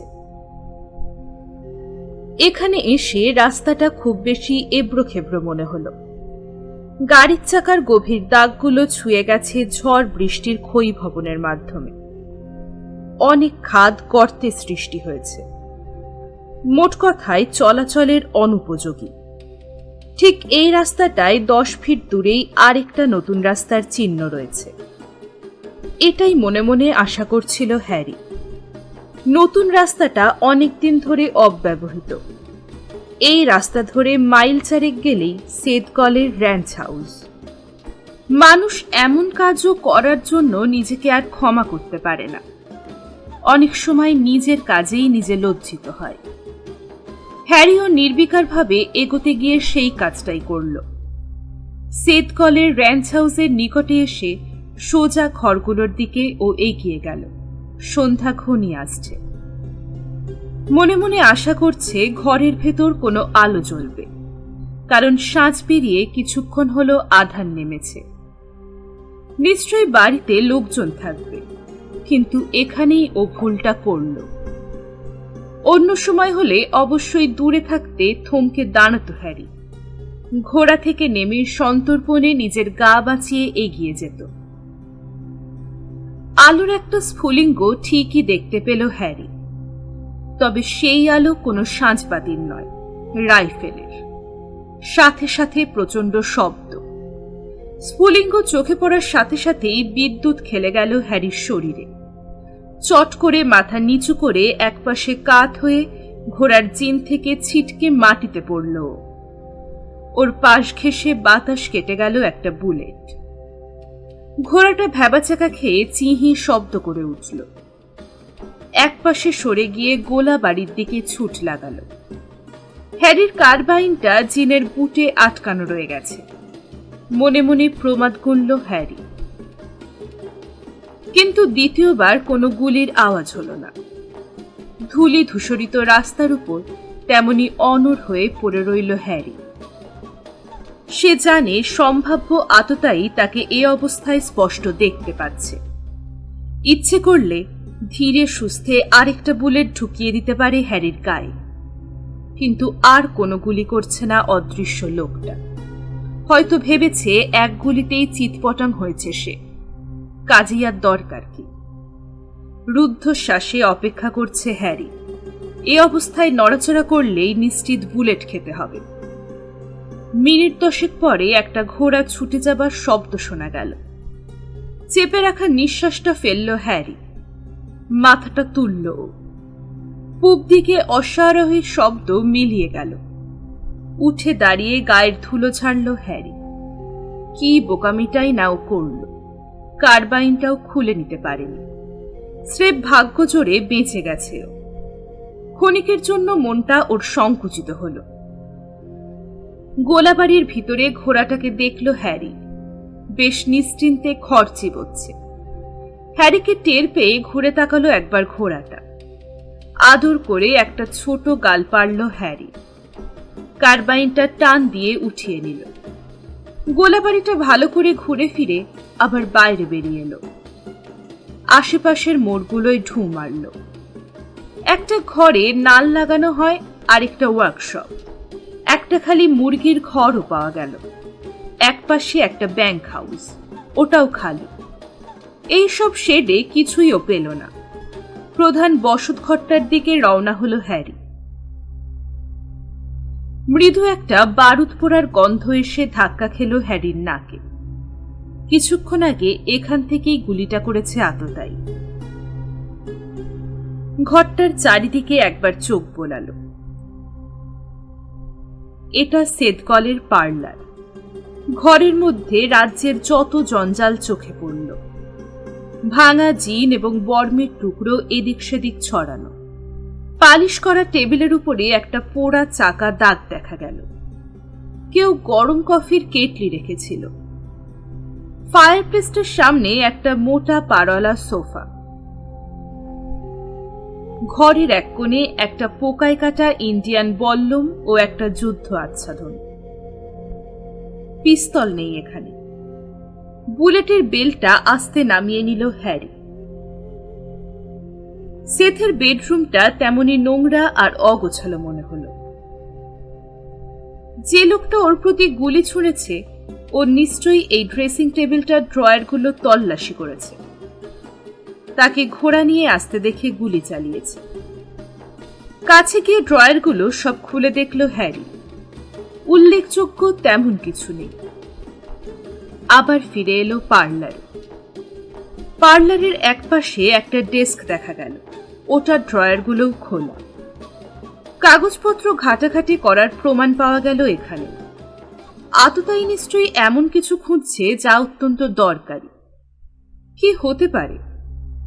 টাকা পয়সা হয়তো, বা শুধু টাকা পয়সা নয়, আর অন্য কিছু হতে পারে। কারণ হ্যারি খেয়াল করল দু একটা চিঠি খোলা অবস্থায়। কেউ একজন যত্ন করে টেবিলের কাছে গিয়ে আলোতে চিঠি পড়ার চেষ্টা করেছে। টেবিলের পাশেই একটা চেয়ারও দেখা গেল। অবশ্য দেখে বোঝা যাচ্ছে শুধু টাকা পয়সাই নয়, আরো কিছু খুঁজছে আততায়ী। ঘরের বাইরে চলে এলো হ্যারি। বাড়ির পিছনে আশেপাশে ঘুরে ফিরে দেখল। যে জায়গাটায় ঘোড়া বেঁধেছিল সেই জায়গাটাও নজরে পড়ল মার্শালের। এমন জায়গায় ঘোড়া বেঁধেছিল লোকটা যে সহজেই কারোর চোখে পড়বে। তার মানে লোকটা নিশ্চিত ছিল যে এ সময় কেউ আসবে না, অথবা সে জানত সেদকলও আসবে না। কেসটা বেশ ইন্টারেস্টিং মনে হচ্ছে হ্যারির কাছে। বেশ বুঝতে পারছেও সে এবং মাইক কার্নিস ছাড়াও আরও একজন সেথের মৃত্যুর খবর জানে। শহরের কেউ তাড়াতাড়ি এখানে আসতে পারবে না, সেই সবার আগে এসেছে। তার মানে এই দাঁড়াচ্ছে যেই সেথকে খুন করে থাকুক সে এদিকে কোথাও এখনো ঘুরে বেড়াচ্ছে এবং এমন কিছুর জন্য হন্যে হয়ে উঠেছে যা সেদকলের জীবিত থাকাকালীন সময়ে পায়নি, এখন পাওয়ার চেষ্টা করছে। আবার বাড়ির সামনে এলো হ্যারি। থমকে দাঁড়ালো। কিসের যেন শব্দ শোনা যাচ্ছে। একটু পরেই বুঝতে পারল কয়েকজন রাইডার ঘোড়ায় চড়ে আসছে। অশ্বক্ষুরের শব্দ স্পষ্ট শোনা যাচ্ছে। দৌড়ে গোলাবাড়িতে এসে ঢুকল হ্যারি। ঘোড়াটাকে খুলে টেনে নিয়ে গেল একেবারে কর্নারে একটা অন্ধকার আচ্ছন্ন শেডের আড়ালে। উঠোনে ঢোকার আগে অশ্বারোহীরা গতি কিছুটা মন্থর করল। হ্যারি দেখল মোট 4 জন ওরা।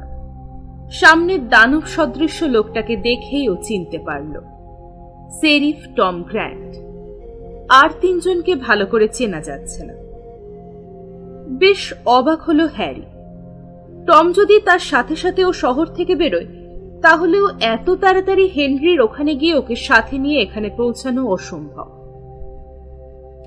বাড়ির সামনে এসে ঘোড়া থেকে নামলো টম। গর্জন করে কিছু একটা বলল অন্যদের। দেউরি টপকে দরজার সামনে গিয়ে দাঁড়ালো। তারপর খুলল দরজা। হেনরিদের উদ্দেশ্যে হাঁক ছাড়ল। মাইরি বলছি হেনরি, স্পষ্ট বারুদের গন্ধ পাচ্ছি আমি। ঘোড়া থেকে নেমে বুড়ো হেনরি আর তার এক ছেলে এগিয়ে এলো। টমের পাশে এসে বাতাসে নাক ঘোরাতে লাগলো। ঠিক স্যারি, বারুদেরই গন্ধ, একদম তাজাই মনে হচ্ছে। আমার মনে হয় বাড়ির আশপাশ একটু আগে ঘুরে দেখা দরকার। ঘুরে দাঁড়িয়ে ছেলেদের নির্দেশ দিল হেনরি। তাগড়া দুই ছেলে বিনা বাক্য ব্যয় পিতার নির্দেশ পালনে তৎপর হল। দুই ভাই একযোগে এগিয়ে গেল র্যাঙ্ক হাউস আর লাকড়ি ঘরের দিকে। দরজার সামনে দাঁড়িয়ে আছে হেনরি আর টম। টমের পাশে দাঁড়িয়ে উসখুস করছে হেনরি। একসময় সে বলল, শেরিফ, আমার কেমন যেন সন্দেহ হচ্ছে। বয়স তো কম হলো না আমার এই বয়সে লোকে গন্ধ শুকে জিনিস চিনতে পারে। আমি হলফ করে বলতে পারি কেউ একজন আমাদের আশেপাশেই আছে। কোনো ইন্ডিয়ান গুপ্তচরও হতে পারে।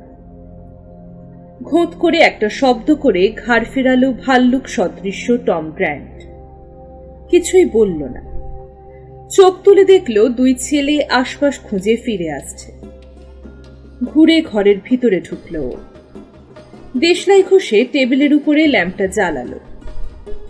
মুখটা বিকৃত হলো ঘাপটি মেরে থাকা মার্শাল হ্যারি হার্টের।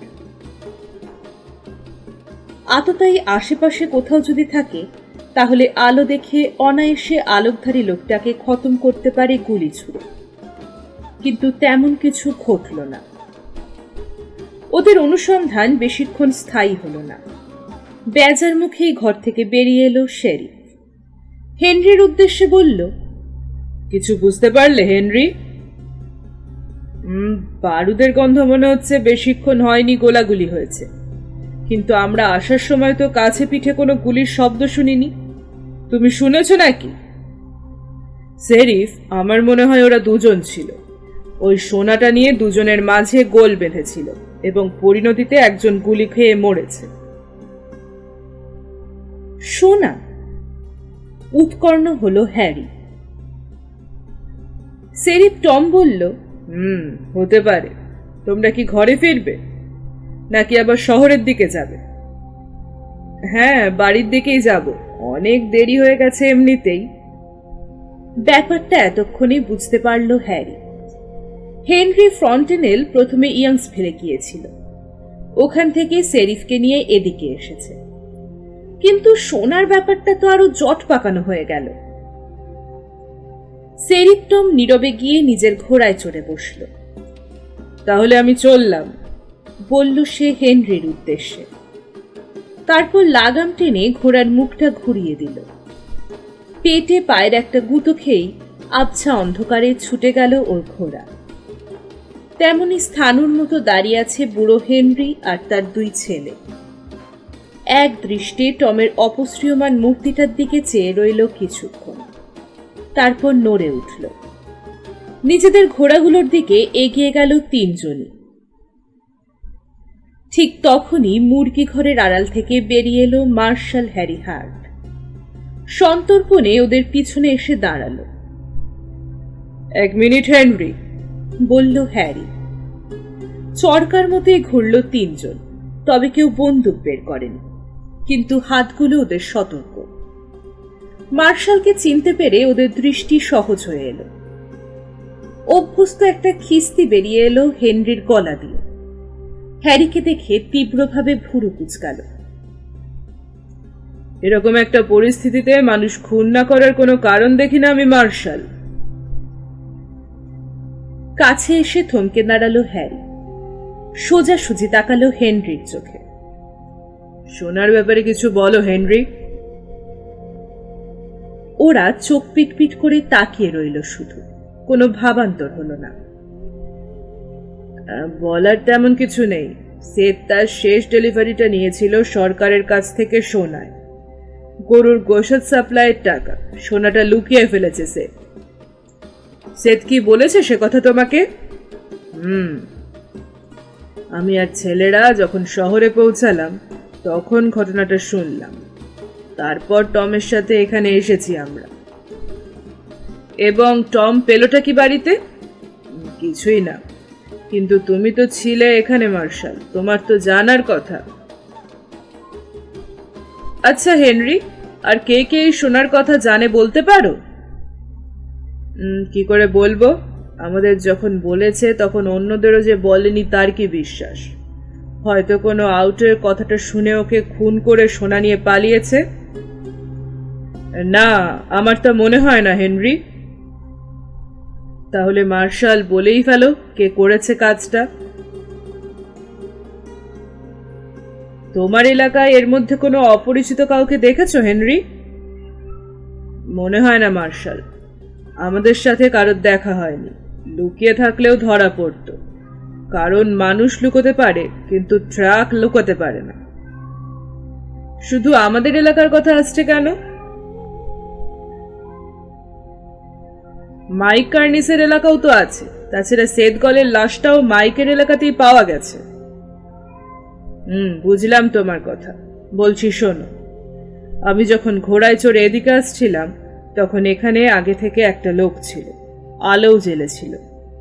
বাড়ির ভিতর আমার সাড়া পেয়ে আমাকে গুলি করে পালিয়েছে, এবং ঘোড়ায় চড়ে সে উত্তর পশ্চিমে বা দক্ষিণে কোনো দিকে যায়নি, গেছে সোজা পূব দিকে তোমাদের এলাকায়। ঘুঁত করে একটা শব্দ করে মাথা নাড়ালো হেনরি ফ্রন্টেনেল। তাই তো বলি, বারুদের গন্ধ এলো কোত্থেকে। তা মার্শাল, লোকটাকে চিনতে পেরেছ? না, তবে ঘরের ভেতরটা তন্ন তন্ন করে খোঁজ করে গেছে লোকটা। ঘোড়ার জিনে একটা হাত ঠেস দিয়ে রাখলো হেনরি। মাটিতে দৃষ্টি নত করে কি যেন ভাবতে লাগলো। হ্যারির উপর থেকে ছেলেটাও চোখ সরিয়ে নিল। কত পরিমাণ সোনা লুকিয়ে রেখেছে সেথ? 10,000 সোনার মোহর। আচ্ছা মার্শাল, তুমি কি কোনো কিছু পেয়েছো ঘরের ভিতর? হ্যাঁ, একটা গরম হয়ে যাওয়া ল্যাম্প এবং তছনছ করা একটা ড্রেসিং টেবিল ও তার ড্রয়ার। আবার হেনরির দিকে তাকালো। আচ্ছা হেনরি, বলতে পারো সেদগেল কিরকম মানুষ ছিল? ফ্রন্টেনেলরা মুখ চাওয়াচাওয়ি করল। মুখ খুলল বুড়ো। ভালো কথা মার্শাল, সেদগেল সম্পর্কে যা জানি তা হলো সে একটু লোলুপ টাইপের লোক ছিল, এবং তুমি তো জানোই বেশিরভাগ লোকজনই এই ধরনের লোক পছন্দ করে না। মোট কথা টাকার কাঙাল ছিল, কিন্তু সোনাগুলোর ব্যাপারে তাকে খুন করতে পারে এমন লোক আমাদের তল্লাটে দেখছি না আমি। আমার মনে হয় কোনো আউটারদের কাণ্ড হবে। না, আউটার যদি হতো তাহলে আগে সোনাগুলো হাতিয়ে নিত, তারপর তাকে খুন করত। কি করে বুঝলেন যে সোনা হাতিয়ে নেয়নি খুনি? তারা নিশ্চয়ই সেতকে সোনা দেখিয়ে দিতে বাধ্য করেছে, তারপর তাদের চিনতে পারবে বলে পিছন থেকে গুলি করে একেবারে খতম করে দিয়েছে। মাথা নেড়ে হাত উঠিয়ে র্যাঞ্চ হাউসের দিকে নির্দেশ করল হ্যারি। গতকাল কোনো এক সময় খুন হয়েছে সেদগল, আজ রাতে তার ঘর তল্লাশি হয়েছে। হঠাৎ হেনরি মাথা দুলিয়ে সাই দিল। তুমি ঠিক মার্শাল, আমারও তাই মনে হয়। আরো বুঝিয়ে বলতে হবে? তাহলে মন দিয়ে শোনো। কোনো আউটারই যাবার পথে কাউকে খুন করে আবার সেই লাশ বয়ে 7 মাইল দূরে মাইকের র্যাঞ্চে রেখে আসবে না। এত সব ঝামেলার দরকারটাই বা কি তার? মার্শাল, তুমি কিন্তু সেরিফের চেয়ে এগিয়ে আছো। আমার মনে হচ্ছে ঠিক পথে এগোচ্ছ তুমি। ভালো করে বুড়োকে লক্ষ্য করল হ্যারি। হেনরি অত্যন্ত অভিজ্ঞ এক র্যাঞ্চার এবং নির্ভীক। এলাকার নারী নক্ষত্র ওর চেয়ে ভালো আর কেউ জানবে না। গ্রিন রিভার কাউন্টির ভিতর বাইরে সব তার নখদর্পণে। আমার জন্য দুটো কাজ করতে বলবো আমি তোমাকে হেনরি। আমি চাই তোমার এলাকায় তুমি ট্রাক খুঁজে দেখো। নিশ্চয়ই খুঁজবো মার্শাল। এবং আরেকটা কাজ হচ্ছে, আমি চাই আগামীকাল শহরে এসো, আমার অফিসে আমার সাথে দেখা করো। সেটাও করব। আর কিছু মার্শাল? হ্যাঁ, এখন বাড়ির পথ ধরো এবং বিছানায় গিয়ে ঘুম দাও, কারণ আমিও এখন সেই কাজটা করতে রওনা দেব। হাসি মুখেই পরস্পরের কাছ থেকে ওরা বিদায় নিল।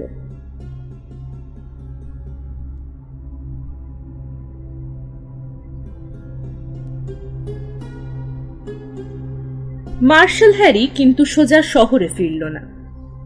কিছু দূরে এসে বাঁক ঘুরে মাইকের র্যাঞ্চ হাউসের উদ্দেশ্যে ঘোড়া ছোটালো। এবার কিন্তু কার্বাইনটা রেডি রাখতে ভুলল না। মাইক তখন গোলা ঘরে। ঘোড়ার শব্দে বাইরে এসে দাঁড়ালো। তখন মার্শাল হাট পৌঁছে গেছে। যেখানে আছো সেখানেই থাকো মিস্টার। অন্ধকারে মাইকের গলা ভেসে এলো। আমি তোমাকে দেখতে পাচ্ছি, ইচ্ছে করলে বন্দুকের দিকে হাত বাড়াতে পারো, সেটা তোমার ইচ্ছে। ঘোড়ার পিঠ থেকে এক লাফে নামলো মার্শাল হ্যারি। আমি হ্যারি হার্ট। বন্দুক অলরেডি উঁচু করে ফেলেছিল মাইক। মার্শালের গলা শুনে নামিয়ে আনলো হাত, এগিয়ে এলো উঠোন পেরিয়ে। হ্যারিকে দেখে বলল, কি ব্যাপার মার্শাল, এত রাতে? আবার কোনো মরা বয়ে নিয়ে যেতে হবে নাকি? একটা কিছু মাইকের দিকে বাড়িয়ে ধরল হ্যারি। চিনতে পারো এই গান বেলটা?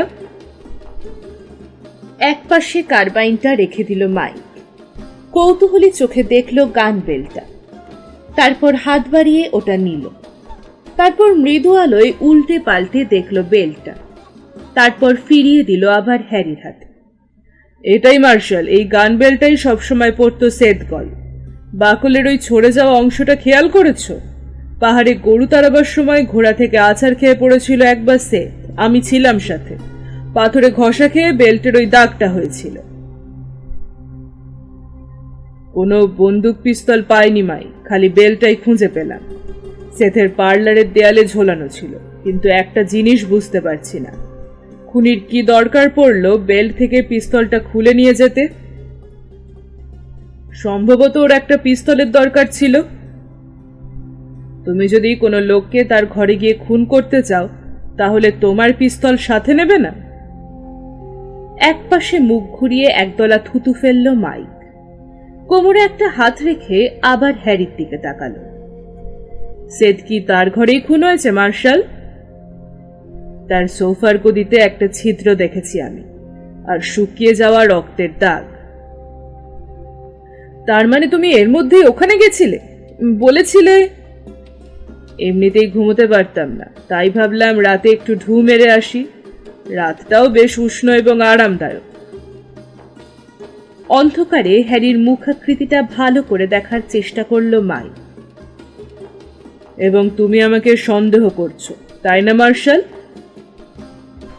সন্দেহ সবাইকেই আমি করছি মাইক, তবে তোমাকে সবার চেয়ে কম সন্দেহ করি, এটা অন্তত বিশ্বাস করতে পারো।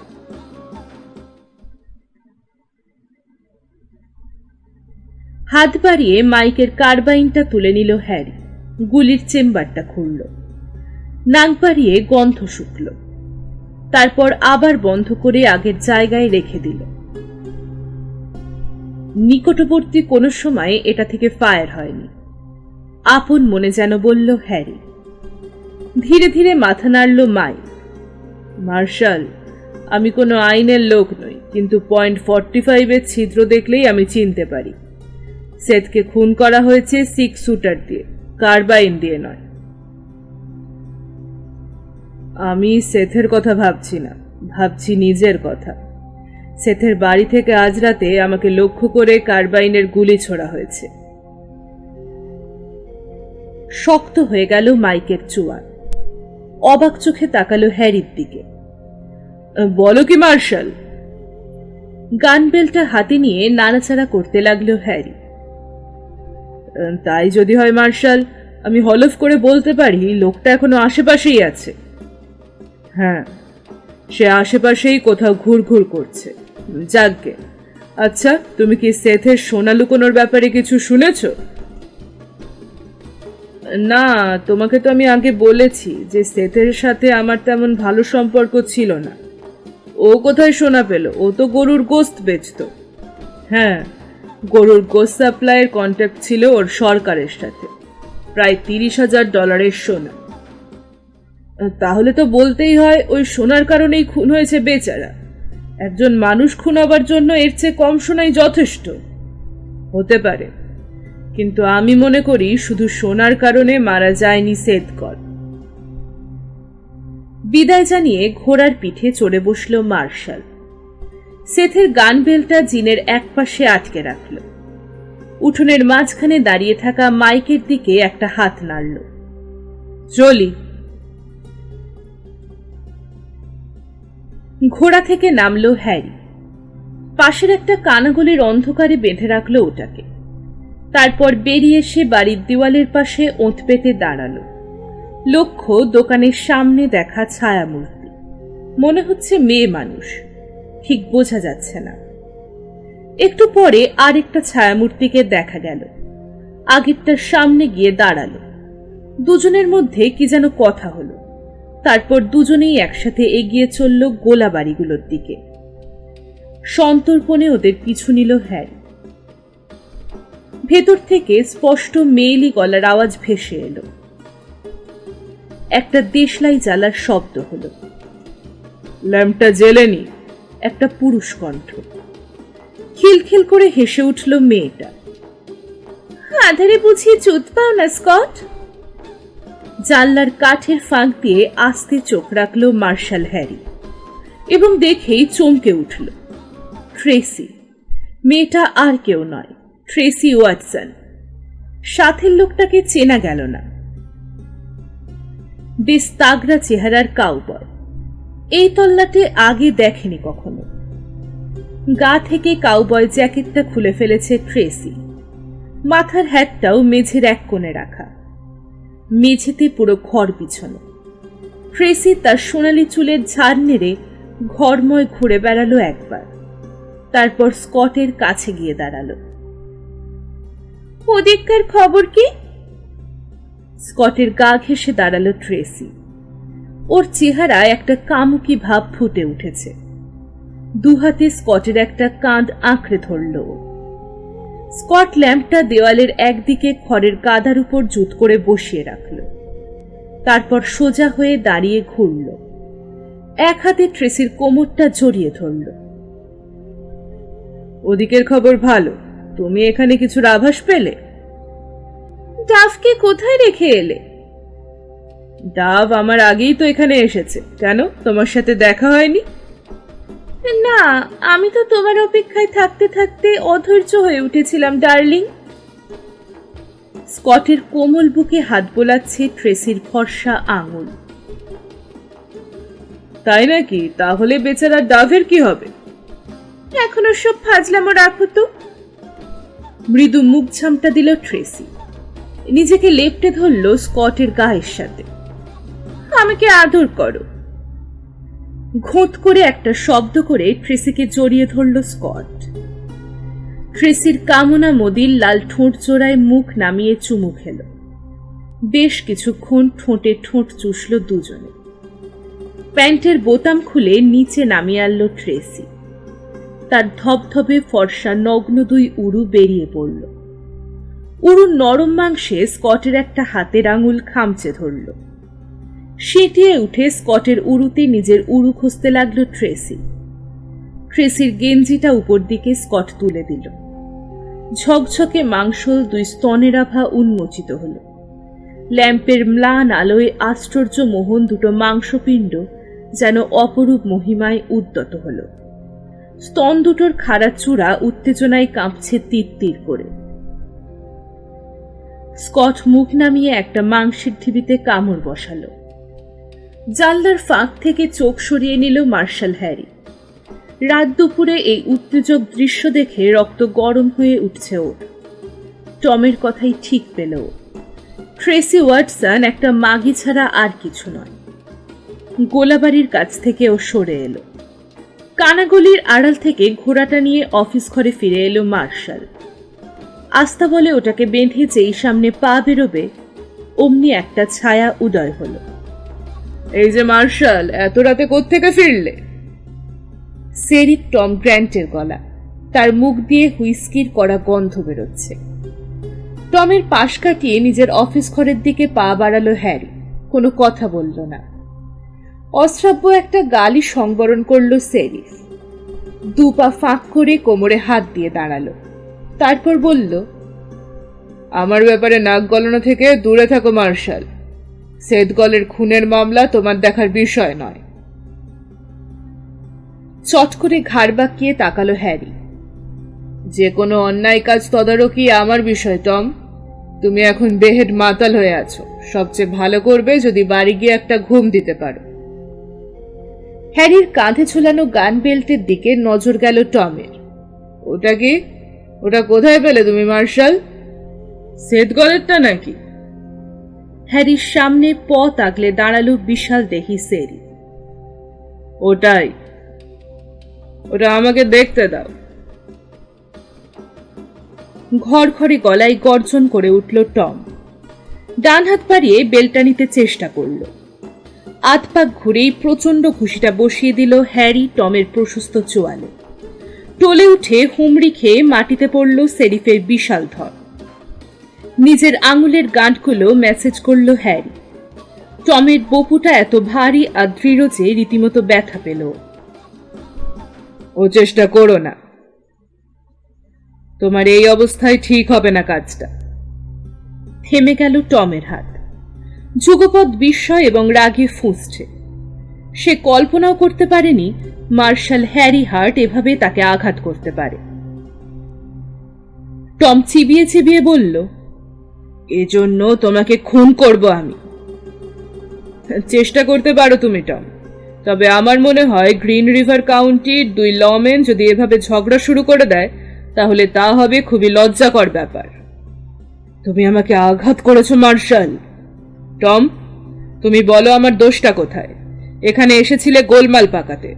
শহরে আমাকে না দেখে মাথা খারাপ হয়ে গেছিল তোমার।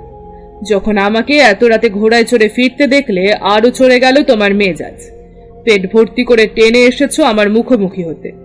তোমার সব আশাই তো পূরণ হলো, তবে একটা জিনিস জানতে বাকি রয়ে গেছে তোমার।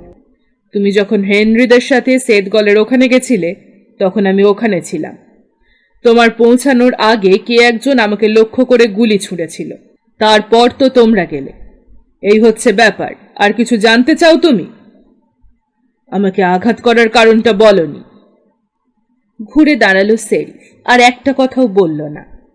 সোজা হেঁটে চলে গেল অন্ধকারে।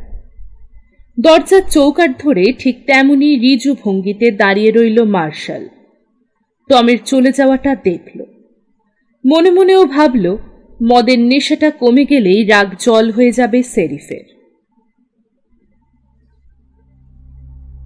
এতক্ষণ শুনছিলেন হুমায়ুন কবিরের লেখা ডেঞ্জার গার্লের 2য় পর্ব। গল্পটি আপনাদের কেমন লাগছে অবশ্যই জানাবেন কমেন্ট বক্সে। আর যদি এখনো আমার চ্যানেলটি সাবস্ক্রাইব করে না থাকেন এক্ষুনি চ্যানেলটিকে সাবস্ক্রাইব করে নিন।